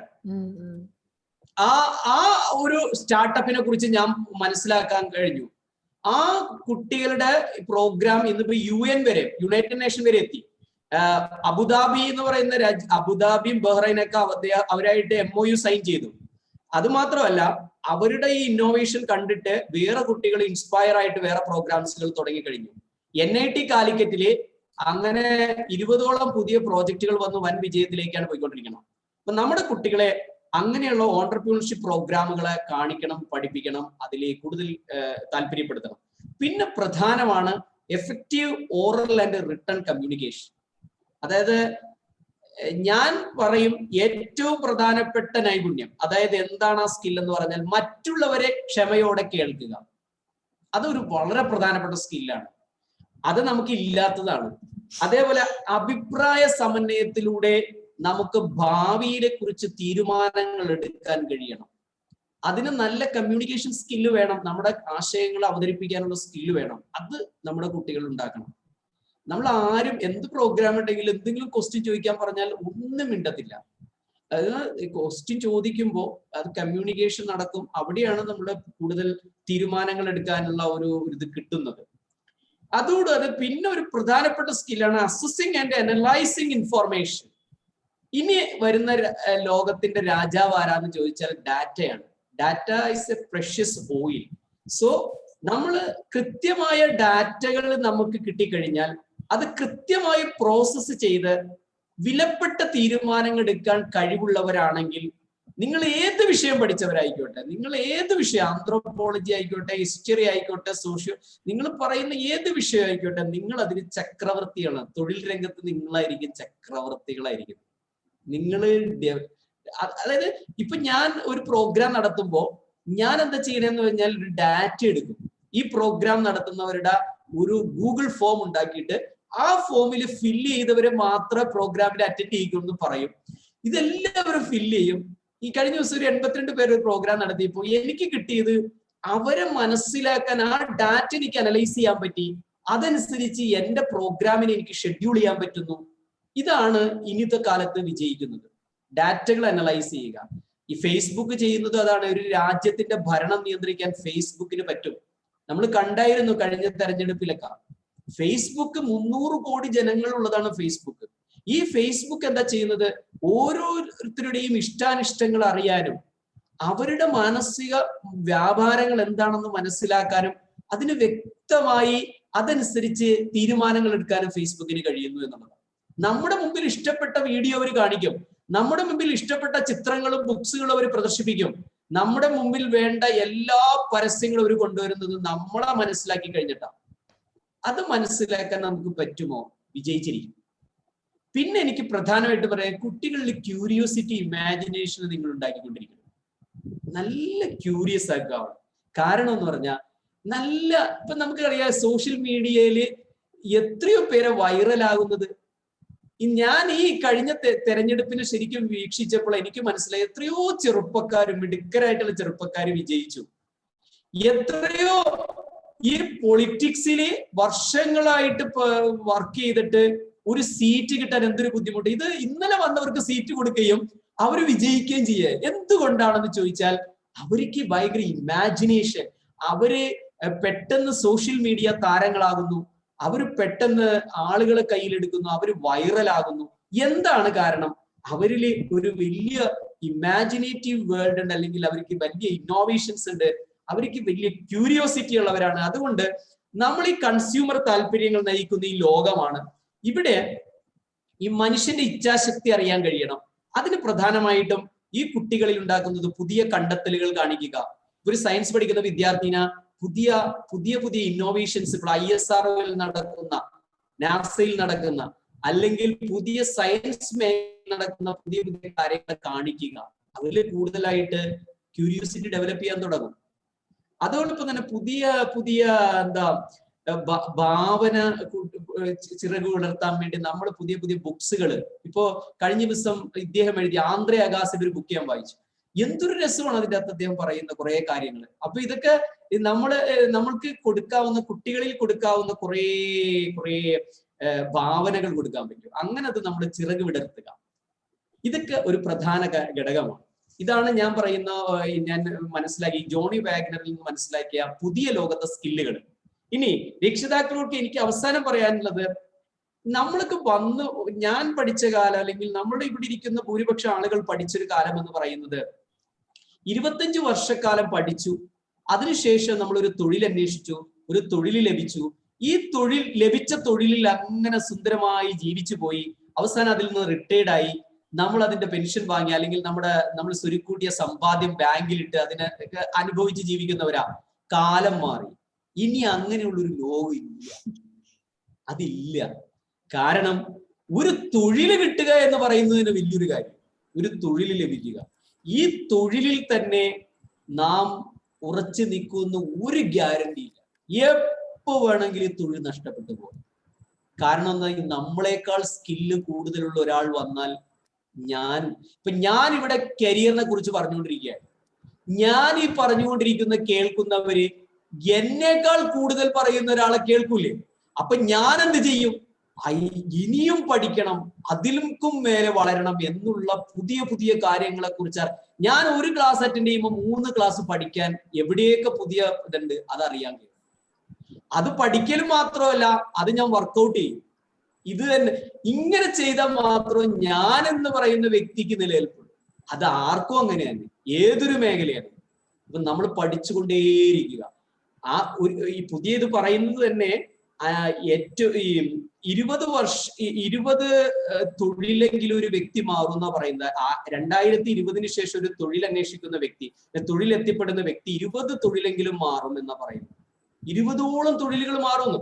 എന്താ കാര്യം എന്ന് പറഞ്ഞാൽ ആ കുട്ടിയില് 3-4 വർഷം കൂടുമ്പോൾ പുതിയ സ്കില്ലുകൾ പഠിക്കേണ്ടി വരും ആ തൊഴിലിൽ തന്നെ. ഇപ്പൊ ഞാൻ എല്ലാ ഇതും പഠിച്ചിട്ടുണ്ട്. ഇപ്പോ ഗൂഗിൾ മീറ്റും ഈ സൂമും വെബക്സും എല്ലാ പ്ലാറ്റ്ഫോമും പഠിച്ചു. കാരണം കഴിഞ്ഞ ദിവസം വെബക്സിൽ ക്ലാസ് എടുക്കണമെന്ന് പറഞ്ഞു, അപ്പോഴത് പഠിക്കണേ. മൈക്രോസോഫ്റ്റ് ടീമിൽ ക്ലാസ് എടുക്കണമെന്ന് ഒരു സിസ്റ്റർ കണ്ണൂർ എന്ന് പറഞ്ഞ്, അപ്പൊ അത് പഠിക്കണേ. എന്താ കാര്യം? ക്ലാസ് എടുക്കണേ എനിക്ക്, അതെന്റെ പാഷനാ. അങ്ങനെ വരുമ്പോ ഞാനത് പഠിക്കാൻ ആഗ്രഹിക്കുകയാണ്. അങ്ങനെ എല്ലാ ടെക്നോളജിയും പഠിക്കണം, എല്ലാത്തിനെ കുറിച്ച് അറിയണം. അങ്ങനെ ഒരു ലോകം നമ്മുടെ മുന്നിൽ. അപ്പൊ നമ്മുടെ കുട്ടികളെ പുതിയ ലോകത്തെ കരിയർ സാധ്യതകളിലേക്ക് വളർത്തണമെന്നാണ് എനിക്ക് പറയാനുള്ളത്. അതിനുവേണ്ടി റീസ്കില്ലിങ്ങിനും അപ്സ്കില്ലിങ്ങിനും വിധേയമാക്കുക. അവരെ കോൺസ്റ്റന്റ്ലി റിന്യൂ അവേഴ്സ്, നിരന്തരമായി സ്വയം പുതുക്കിക്കൊണ്ടിരിക്കുക. അതേപോലെ തന്നെ അക്വയറിംഗ് ന്യൂ സ്കിൽ, പുതിയ സ്കില്ലുകൾ ഇങ്ങനെ സ്വായത്തമാക്കിക്കൊണ്ടിരിക്കാൻ ആ കുട്ടികളിലേക്ക് നമ്മൾ കൊടുക്കണം. നമ്മൾ ചെയ്യണം കേട്ടോ, നമ്മൾക്കും പറ്റും, ഒരുപാട് വളരാൻ പറ്റും. കാരണം സാധ്യതയുടെ ലോകം തുറന്നു കിടക്കുക. പിന്നെ വേറൊരു പ്രധാന കാര്യം, ഈ ലോകം എന്ന് പറയുന്നത് വ്യൂക്ക വേൾഡ് ആണ്. വ്യൂക്ക, VUCA, അതായത് വോളറ്റൈൽ, അൺസേർട്ടൻ ആയിട്ടുള്ള, കോംപ്ലക്സ് ആയ, ആംബിഗ്യസ് ആയ വേൾഡ് ആണ് വ്യൂക്ക. ഈ വേൾഡില് അതിജീവിക്കണമെങ്കിൽ വലിയൊരു ബുദ്ധിമുട്ടാണ്. ഇവിടെയാണ് നമ്മൾ ചെയ്യേണ്ടത്, നമ്മുടെ കുട്ടികളെ കൈപിടിച്ച് നടത്തണം. അതായത് കുട്ടിക്കാലത്ത് എങ്ങനെയാണ് നമ്മൾ കുട്ടികളെ വളർത്തിയത് അതുപോലെ ഇതൊരു കെട്ട കാലം എന്നൊക്കെ പറയുന്നു അല്ലെ. പക്ഷെ ഞാൻ പറയുന്നത് സാധ്യതകൾ, എനിക്ക് വലിയ സാധ്യതകളുടെ കാലമായിട്ടാണ് തോന്നിയിട്ടുള്ളത്. ഈ സാധ്യതയുടെ കാലത്ത് ഇവരുടെ മാനസികാവസ്ഥ പോസിറ്റീവ് ചിന്തകൾ കൊണ്ട് നിറക്കുക. അതോടൊപ്പം തന്നെ മക്കൾക്ക് ചെറുപ്രായത്തിൽ നാം കൈപിടിച്ച് നടത്തിയത് എങ്ങനെയാണ്, ആ ഒരു കാലം പോലെ ഈ അനിശ്ചിതത നിറഞ്ഞ ഈ ലോകത്തിൽ അവരുടെ ഭാവിയിലേക്ക് നമ്മൾ യാത്ര തുടരുമ്പോൾ കൈപിടിച്ച് തന്നെ നടത്തുക. എവിടെ തെറ്റുവരുന്നു തിരുത്തി പോകണം. അതിന് എക്സ്പെർട്ടുകളുമായിട്ട് കണ്ടിന്യൂസ് ആയിട്ട് നിങ്ങൾ ചർച്ച ചെയ്യണമെന്നാണ് എനിക്ക് പറയാനുള്ളത്. കാരണം പുതിയൊരു കരിയർ എടുക്കുമ്പോൾ കണ്ടിന്യൂസ് ചർച്ച വേണം. അതോടൊപ്പം തന്നെ അങ്ങനെ വരുമ്പോൾ ഓരോ പാരന്റും സൂപ്പർ ഹീറോസും ആകുമെന്നാണ് എനിക്ക് പറയാനുള്ളത്. ഞാൻ അവസാനം പറയുന്ന ഇതാണ്, നമ്മുടെ മക്കൾക്ക് നാം ചിറകുകൾ നൽകി അവർ പറക്കട്ടെ. അവരുടെ ഇഷ്ടത്തിനൊത്ത് ഉള്ള ഒരു കരിയറിലേക്ക് അവർ വളരട്ടെ. അങ്ങനെ ആ ഉയർച്ചയിലേക്ക് എത്തിക്കഴിയുമ്പോൾ ധന്യനാകുന്ന ഒരു സൂപ്പർ പാരന്റായി നമുക്ക് മാറാൻ കഴിയും. അതിന് ദൈവം അനുഗ്രഹിക്കട്ടെ എന്ന് പറഞ്ഞുകൊണ്ട് നിർത്തുന്നു. നന്ദി, നമസ്കാരം. ഇനി നിങ്ങളുടെ ക്വസ്റ്റ്യൻസ് എന്തുകൊണ്ടെങ്കിലും ചോദിക്കാം. ഇനി ക്വസ്റ്റ്യൻസ് ചോദിക്കുന്നതിന് മുമ്പ് ഉഷ ഒരു വോട്ട് ഓഫ് താങ്ക്സ് പറയട്ടെ. കാരണം എല്ലാവരും ചിലപ്പോൾ ഇറങ്ങിപ്പോയെങ്കിലോ. അതെ, ഇപ്പോഴും തന്നെ ആൾക്കാർ കുറച്ചുപേര് പോയി. അപ്പൊ ഇത്ര ബ്യൂട്ടിഫുൾ ആയിട്ട് നമുക്ക് ചിറകുകൾ അടിച്ച് പറന്നുയരാനും അത് കണ്ട് ആനന്ദിക്കാനുള്ള പാരന്റ്സിനെ ഉള്ള ഒരു അവസരം നൽകി അല്ലെ. അത് പറഞ്ഞു, അതായത് എന്തൊരു എനർജറ്റിക് ആയിട്ടാണ് നമ്മളോട് സംസാരിച്ചേ. ഈ ഒരു പാഷൻ എന്ന് പറയണത് ഈ ഒരു എന്താ പറയുക, ഇങ്ങനെ ഒരു ക്ലാസ്സുകൾ എടുക്കുക, അതിനു വേണ്ടി പ്രിപ്പയർ ചെയ്യുക, പഠിക്കുക എന്നുള്ളതാണെന്ന് പറഞ്ഞു. ആലിസ് മാഡം തുടങ്ങിയപ്പോ തന്നെ ഇൻട്രൊഡ്യൂസ് ചെയ്തതിൽ പറഞ്ഞൊരു കാര്യമാണ്, ലൈഫ് ലോങ് പഠിച്ചുകൊണ്ടിരിക്കുന്ന ഒരു വ്യക്തിയാണ് സുധീർ സാർ എന്നുള്ളതാണ്. അപ്പൊ ഇത് കേട്ടുകൊണ്ടിരുന്ന നിങ്ങൾക്ക് ഓരോരുത്തർക്കും അതിനൊരു വ്യക്തത വന്നു എന്ന് മനസ്സിലാവുന്നു. ഇനിയുള്ള കുറച്ച് സമയം നിങ്ങളുടെ എല്ലാവിധ സംശയങ്ങൾക്കും ഒരു നിവാരണം നൽകുന്നതായിരിക്കും. ഇനി ഈ ഒരു പ്രചോദനയുടെ ഭാഗമായിട്ട് ഞാൻ പറയാണ്, ഇപ്പൊ റിട്ടയർമെന്റിന്റെ ഒരു കാര്യം പറഞ്ഞു. അപ്പൊ അതിലെനിക്ക് കൂട്ടിച്ചേർക്കാനുള്ളത് ആലിസ് മാഡത്തിന്റെ ഒരു കാര്യമാണ്. അതായത് 30-35 വർഷം ടീച്ചിങ് പ്രൊഫഷനിൽ നിന്നിട്ട് റിട്ടയർ ചെയ്യുന്ന ദിവസം മാഡം എപ്പോഴും പറയും, എല്ലാവരും വിഷമിച്ച് റിട്ടയർ ചെയ്യുമ്പോ ഞാന് സന്തോഷം, എന്റെ നെക്സ്റ്റ് പ്ലാൻ എനിക്കുണ്ടായിരുന്നു എന്ന്. അത് കരിയർ, ഇപ്പൊ മക്കള് അതായത് പ്രായമായവരും ഇതിലുണ്ട്. അപ്പൊ ആ പഠിക്കാനുള്ള ഇൻതൂസിയാസം അത് നമുക്ക് ഏത് പ്രായത്തിലും ചെയ്യാന്നുള്ളതിന് ഒരു എക്സാമ്പിൾ പറയാനാണ് ഞാൻ ആലിസ് മാഡത്തിന് ഇവിടെ കോട്ട് ചെയ്യുന്നത്. കാരണം മാഡം ആ ഒരു റിട്ടയർമെന്റ് പ്രായത്തിലാണ് MSc CFT ചെയ്തത്. MSc CFT ചെയ്യാന്ന് പറഞ്ഞു കഴിഞ്ഞാൽ അതിന് എത്രത്തോളം അസൈൻമെന്റ്സ് ഉണ്ട്. അസൈൻമെന്റ്സ് എഴുതി കാർപ്പൽ ടണൽ സിൻഡ്രോം വരെ അടിച്ചിരിക്കുക. അത്രയും എഫേർട്ട് എടുത്തിട്ടാണ് മാഡം ആ ഒരു കോഴ്സ് കംപ്ലീറ്റ് ചെയ്തതും ഈ ഒരു കൗൺസിലിംഗ് ഫീൽഡിൽ വർക്ക് ചെയ്യുന്നതും. അപ്പോൾ ഈ ഞങ്ങൾക്ക് വരുന്ന ഈ കൗൺസിലിംഗ് കേസസിൽ കൂടുതലും ഈ സുധീർ സാർ സെഷനിൽ പറഞ്ഞു, അതായത് കരിയർ പ്രശ്നമായി കഴിഞ്ഞാൽ വീടും പ്രശ്നമായി, പേഴ്സണൽ പ്രശ്നമായി, പിന്നെ നമുക്കിത് പഠിക്കാണ്ട് തന്നെ കിട്ടുന്ന PhD, pressure, hyper tension, diabetes, ഇത് നമുക്ക് കൂടെ പോരുകയാണ്. അപ്പൊ കരിയർ നന്നായാൽ നമുക്ക് ജീവിതം നന്നാവും. അതിനൊരു വ്യക്തതയോടെ നമ്മൾക്ക് ഈ ഒരു ക്ലാസ് നയിച്ച സുധീർ സാറിന് പ്രത്യേകം പ്രചോദനയുടെ പേരിലും ആലിസ് മാഡത്തിന്റെ പേരിലും പ്രത്യേകം ശാലിനി ഇവിടെ ഇല്ല, ശാലിനിക്ക് ഒരു മെഡിക്കൽ ഇഷ്യൂ കാരണമാണ് കയറാൻ പറ്റാതിരുന്നത്. അപ്പൊ ഞങ്ങളുടെ 3 പേരുടെ പേരിലും നന്ദി അറിയിക്കുന്നു. ഈ ഒരു സെഷൻ ഇത്രയും വിജയകരമാക്കിയ നിങ്ങളുടെ ഓരോ പാർട്ടിസിപ്പൻസും, ഇവിടെ അറ്റൻഡ് ചെയ്ത നിങ്ങൾക്ക് ഓരോരുത്തർക്കും പ്രയോജനകരമായി എന്ന് വിശ്വസിക്കുന്നു. എന്തെങ്കിലും ഡൗട്ട് ഉണ്ടെങ്കിൽ സാറിന്റെ നമ്പർ ഗ്രൂപ്പിൽ ഷെയർ ചെയ്തിട്ടുണ്ട്. നിങ്ങൾക്ക് ഇങ്ങനെ ഈ ഒരു കരിയർ റിലേറ്റഡ് ആയിട്ടുള്ള എന്തെങ്കിലും ഒരു ഡൗട്ട് ഉണ്ടെന്നുണ്ടെങ്കിൽ സാറെ അപ്രോച്ച് ചെയ്യാവുന്നതാണ്. Thank you. പിന്നെ ഒരു കാര്യം കൂടി പറഞ്ഞോട്ടെ, സാർ ഇപ്പൊ പറഞ്ഞതുകൊണ്ട് പറയാണ്, സുധീർ സാർ പറഞ്ഞിരുന്നു ഈ ലൈഫ് സ്കില്ലിനെ കുറിച്ചിട്ട്, ഡിസിഷൻ മേക്കിംഗ്, അതുപോലെ തന്നെ പ്രോബ്ലം സോൾവിങ്, അതാണ് ഏറ്റവും വേണ്ടത് എന്നുള്ളത്.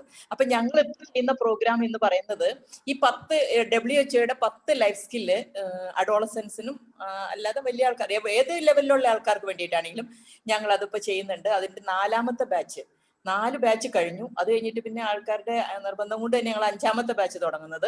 അത് ഈ മാസം 15-ാം തീയതിയാണ് തുടങ്ങുന്നത്. ഈ WHO 10 ലൈഫ് സ്കില്ല് സാറ് പറഞ്ഞ എല്ലാം അതിനകത്ത് ഉൾക്കൊള്ളും.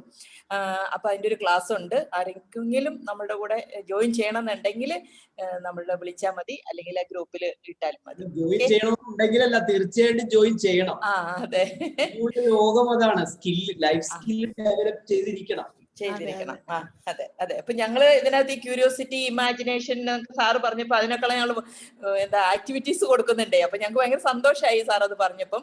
അതിനെയൊക്കെ ബേസ് ചെയ്തുള്ള ആക്ടിവിറ്റീസ്, വിത്ത് ആക്ടിവിറ്റീസ് ആണ് ഞങ്ങൾ ചെയ്യുന്നത്. കമ്മ്യൂണിക്കേഷൻ സ്കില്ല്, അതിന് എന്താ പറയുക, ഞങ്ങളൊരു ഗ്രൂപ്പ് ഫോം ചെയ്തിട്ട് ഓരോ ദിവസവും ഒരു അസൈൻമെന്റ് കൊടുക്കും. അങ്ങനെയാണ് നമ്മൾ ആ ക്ലാസ്സുകൾ എടുക്കുന്നത്, ഈ 10 ലൈഫ് സ്കില്ല്. അപ്പൊ അത് എടുത്തവരെല്ലാം പറഞ്ഞിരിക്കുന്നത് കരിയർ നല്ലോണം കരിയറൊക്കെ ഉള്ള ആൾക്കാരാണ് എടുത്തിരിക്കുന്നത്, ആ ക്ലാസ്സുകൾ അറ്റൻഡ് ചെയ്തിരിക്കുന്നത്. അവരെല്ലാം പറഞ്ഞ ഒരു സെന്റൻസ് എന്ന് പറഞ്ഞാൽ, ഞങ്ങൾ അപ്പാടെ മാറിപ്പോയി. ഞങ്ങളോട് വർക്ക് പ്ലേസിൽ ചെല്ലുമ്പോൾ നിങ്ങൾ എന്താണ് ഇത്ര പെട്ടെന്ന് മാറിയേ എന്ന് ചോദിച്ചു എന്ന് കുറെ പേര് ഞങ്ങളുടെ അടുത്ത് പറഞ്ഞു. അത് ഞങ്ങൾക്ക് കേൾക്കുമ്പോൾ ഭയങ്കര സന്തോഷമുണ്ട്. അപ്പം താങ്ക് യു സോ മച്ച്. ഇനി ആർക്കെങ്കിലും എന്തെങ്കിലും ഡൗട്ട് ഉണ്ടെങ്കിൽ ചോദിക്കാം. ഓക്കെ, നിങ്ങളുടെ ഡൗട്ട്സുകൾ ചോദിക്കാം. എത്ര ടൈം ആണെങ്കിലും നിങ്ങൾ ചോദിക്കുന്നതനുസരിച്ച് പറയാം. ഞാൻ എത്ര ടൈം ആണെങ്കിലും ഞാൻ ഇരിക്കും. നിങ്ങൾക്ക് സമയം ഉണ്ടെങ്കിൽ ഇരിക്കാം.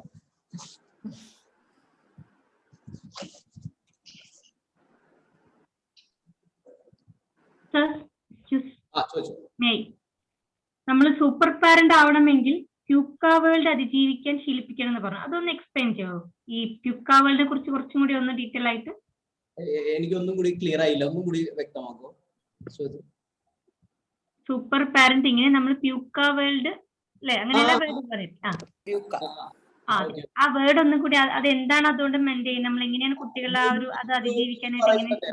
പ്യൂക്ക വേൾഡ് എന്ന് പറയുന്നത് നമ്മൾ പറയുന്നത് ഞാനിപ്പോ അതിന്റെ ഇത് പറഞ്ഞല്ലോ, വോളറ്റൈൽ ആണ്. നമ്മള് വി എന്ന് പറയും വോളറ്റൈൽ ആണ്. യു എന്ന് പറയുന്നത് അൺസേർട്ടൻ ആണ്. സി എന്ന് പറയുന്നത് കോംപ്ലക്സ് ആണ്. എ എന്ന് പറയുന്നത് ആംബിഗ്വസ് ആണ്. എന്ന് പറഞ്ഞാൽ നമ്മുടെ മുമ്പില് ഈ അൺസേർട്ടൻ ആയിട്ട് അനിശ്ചിതത്വം നിറഞ്ഞൊരു ലോകത്തിലൂടെയാണ് പോകുന്നത്. ഇപ്പൊ ഫാത്തിമ എന്ന് പറയുന്ന വ്യക്തി ഈ ഒരു പ്ലാൻഡ് ആയിട്ട് മുന്നോട്ട് പോകുമ്പോൾ, ഒരു കരിയറിൽ തന്നെ പ്ലാൻഡ് ആയിട്ട് മുന്നോട്ട് പോവുകയാണ്. പക്ഷേ ഇപ്പൊ പണ്ട് നമ്മളൊക്കെ പഠിക്കുന്ന കാലത്ത് ഇപ്പൊ എത്ര വയസ്സുണ്ട് ഫാത്തിമയ്ക്ക്? Sir, I'm in my 40s. 40. അതായത് ഏകദേശം എന്റെയൊക്കെ പ്രായം. അപ്പൊ ഞാൻ പറയുന്നത്, ഈ നമ്മൾ പഠിക്കുന്ന കാലത്ത് നമുക്കൊരു വ്യക്തമായ പ്ലാനിങ് ഇല്ലായിരുന്നു. ആ കാലത്ത് ആരും അങ്ങനെയുള്ളൊരു ഗൈഡൻസ് ഒന്നും തന്നിട്ടില്ല. പക്ഷെ നമ്മൾ പഠിച്ചു കഴിഞ്ഞപ്പോൾ നമുക്ക് പ്ലാനിങ് ഒക്കെ വന്നു. പിന്നെ നമ്മുടെ പഠനത്തിലൊക്കെ നമ്മൾ മാറ്റങ്ങൾ വരുത്തി. പക്ഷെ ഇനിയുള്ള കാലത്ത് വിദ്യാർത്ഥികൾ പ്ലാൻഡ് ആയിട്ട് പഠിക്കുന്നതോടൊപ്പം തന്നെ ഇപ്പൊ എക്സാമ്പിൾ കമ്പ്യൂട്ടർ സയൻസ് എന്ന് പറയുന്ന ഒരു സബ്ജക്ട് എടുത്തൊരു വിദ്യാർത്ഥി പഠിക്കുകയാണ്. അവൻ കമ്പ്യൂട്ടർ സയൻസ് പഠിച്ചിറങ്ങുമ്പോൾ ഇന്നിപ്പോ ആർട്ടിഫിഷ്യൽ ഇന്റലിജൻസ് എന്ന് പറയുന്ന ഒരു മേഖല വർക്ക് ചെയ്യുന്നത്, അല്ലെങ്കിൽ മെഷീൻ ലേണിംഗ് ഒക്കെ വർക്ക് ചെയ്യുന്ന ഒരു പ്രോഗ്രാമിലാണെങ്കിൽ ആ പ്രോഗ്രാമിന്റെ മൊത്തത്തിൽ ചേഞ്ച് ചെയ്തത് വേറൊരു പ്രോഗ്രാമിലേക്ക് അത് ചേഞ്ച് ചെയ്യുന്നു.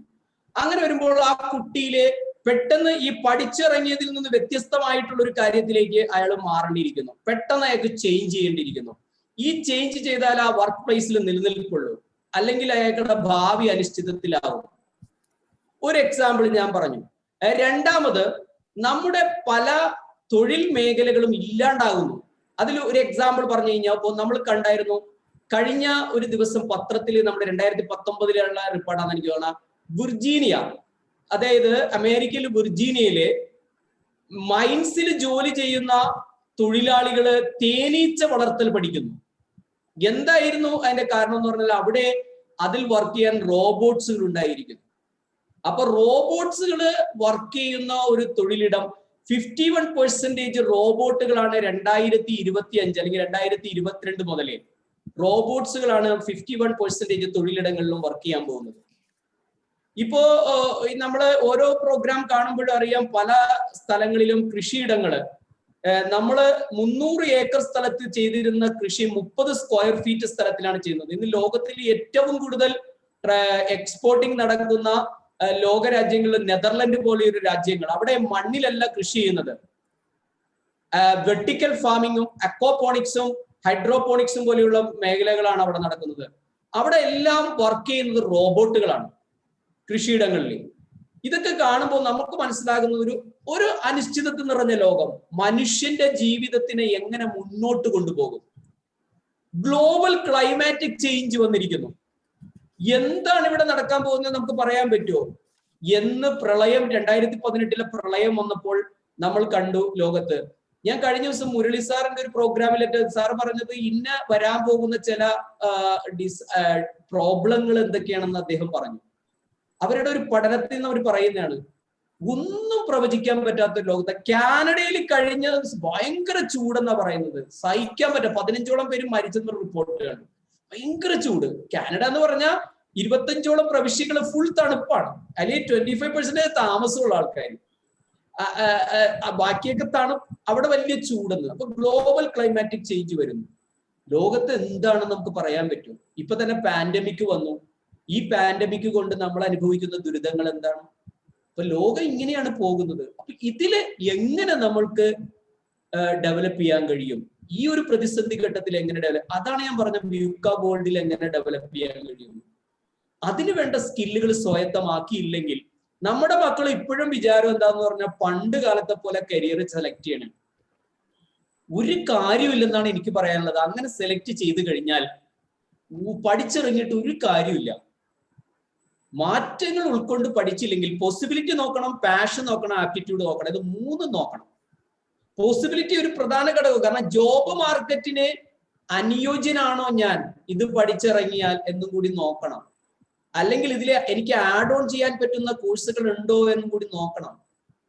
അത് കോമ്പിനേഷൻ കരിയർ ആകാം, ഫ്യൂഷൻ കരിയർ എന്തോ. അതാണ് ഞാൻ പറഞ്ഞത് വ്യൂക്ക വേൾഡ് എന്ന് പറഞ്ഞാൽ എല്ലാം അനിശ്ചിതത്വം അല്ലേ. നാളെ എന്താണെന്ന് പറയാൻ പറ്റാത്ത ഒരു രീതിയിലേക്ക് വേൾഡ് മാറിക്കൊണ്ടിരിക്കുന്നു. അതാണ് വേൾഡ് റിസഷൻ. ഓക്കെ,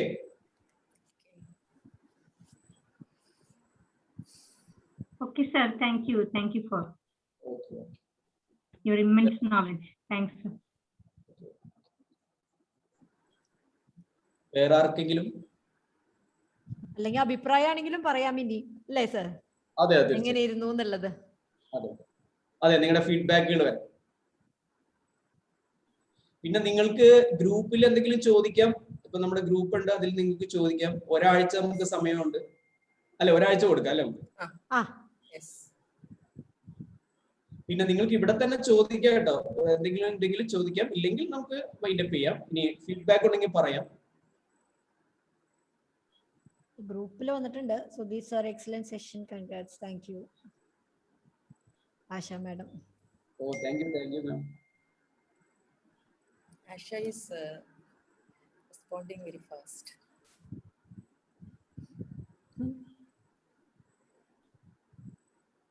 നിങ്ങൾക്ക് ഡൗട്ടുകൾ ഇല്ലെങ്കിൽ നമുക്ക് വൈൻഡപ്പ് ചെയ്യാം.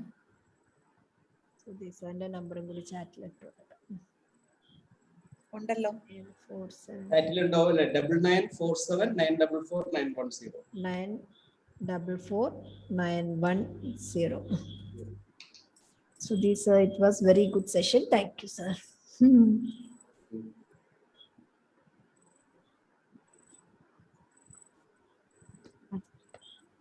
ഓക്കെ, വേറെ ആർക്കെങ്കിലും എന്തെങ്കിലും ഒന്നുമില്ല അല്ലേ? എല്ലാം ക്ലിയർ ആണല്ലോ അല്ലേ? എന്തെങ്കിലും ചോദിക്കാനുണ്ടെങ്കിൽ ഫാത്തിമത്തിന് എന്തെങ്കിലും ചോദിക്കാനുണ്ടോ? Fathima asked her doubts. അല്ല ഫാത്തിമത്ത് അല്ല, ഫാത്തിമത്ത്. ഫാത്തിമത്ത്, ഓക്കെ ഇല്ല, ഓക്കെ. ജോഹാനില്ല. ഓക്കെ, അപ്പൊ താങ്ക് യു സർ. വീണ്ടും താങ്ക് യു.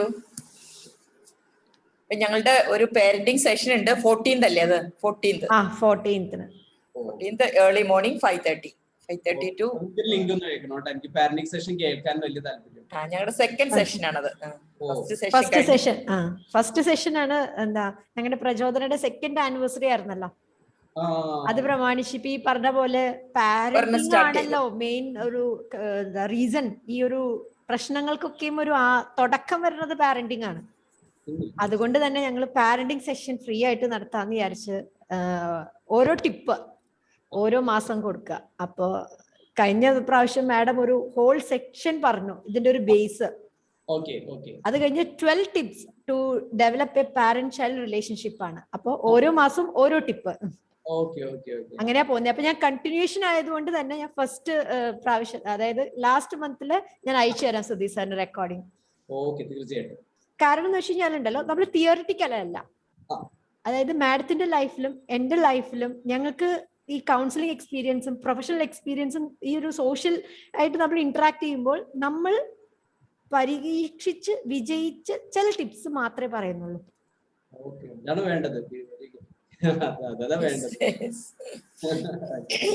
എല്ലാവരും ഇനി എല്ലാവരും ഒന്ന് വീഡിയോ ഒരു ഫോട്ടോസ് ഞാൻ ഇതിന്റെ അകത്ത് അത് നമുക്ക് തുടക്കത്തിൽ എടുക്കായിരുന്നു അല്ലേ? അത് ഞാൻ വിട്ടുപോയി. ഞാൻ കുറെ എടുത്തു അതിന്റെ ഇടയ്ക്ക് എടുത്തു. എന്നാലും എല്ലാവരും ഒന്ന് ഗാലറിയിൽ വന്നാൽ ഒന്ന് വീഡിയോ എല്ലാവരുടെ എല്ലാവരും ഒന്ന് ചിരിച്ചോളൂ.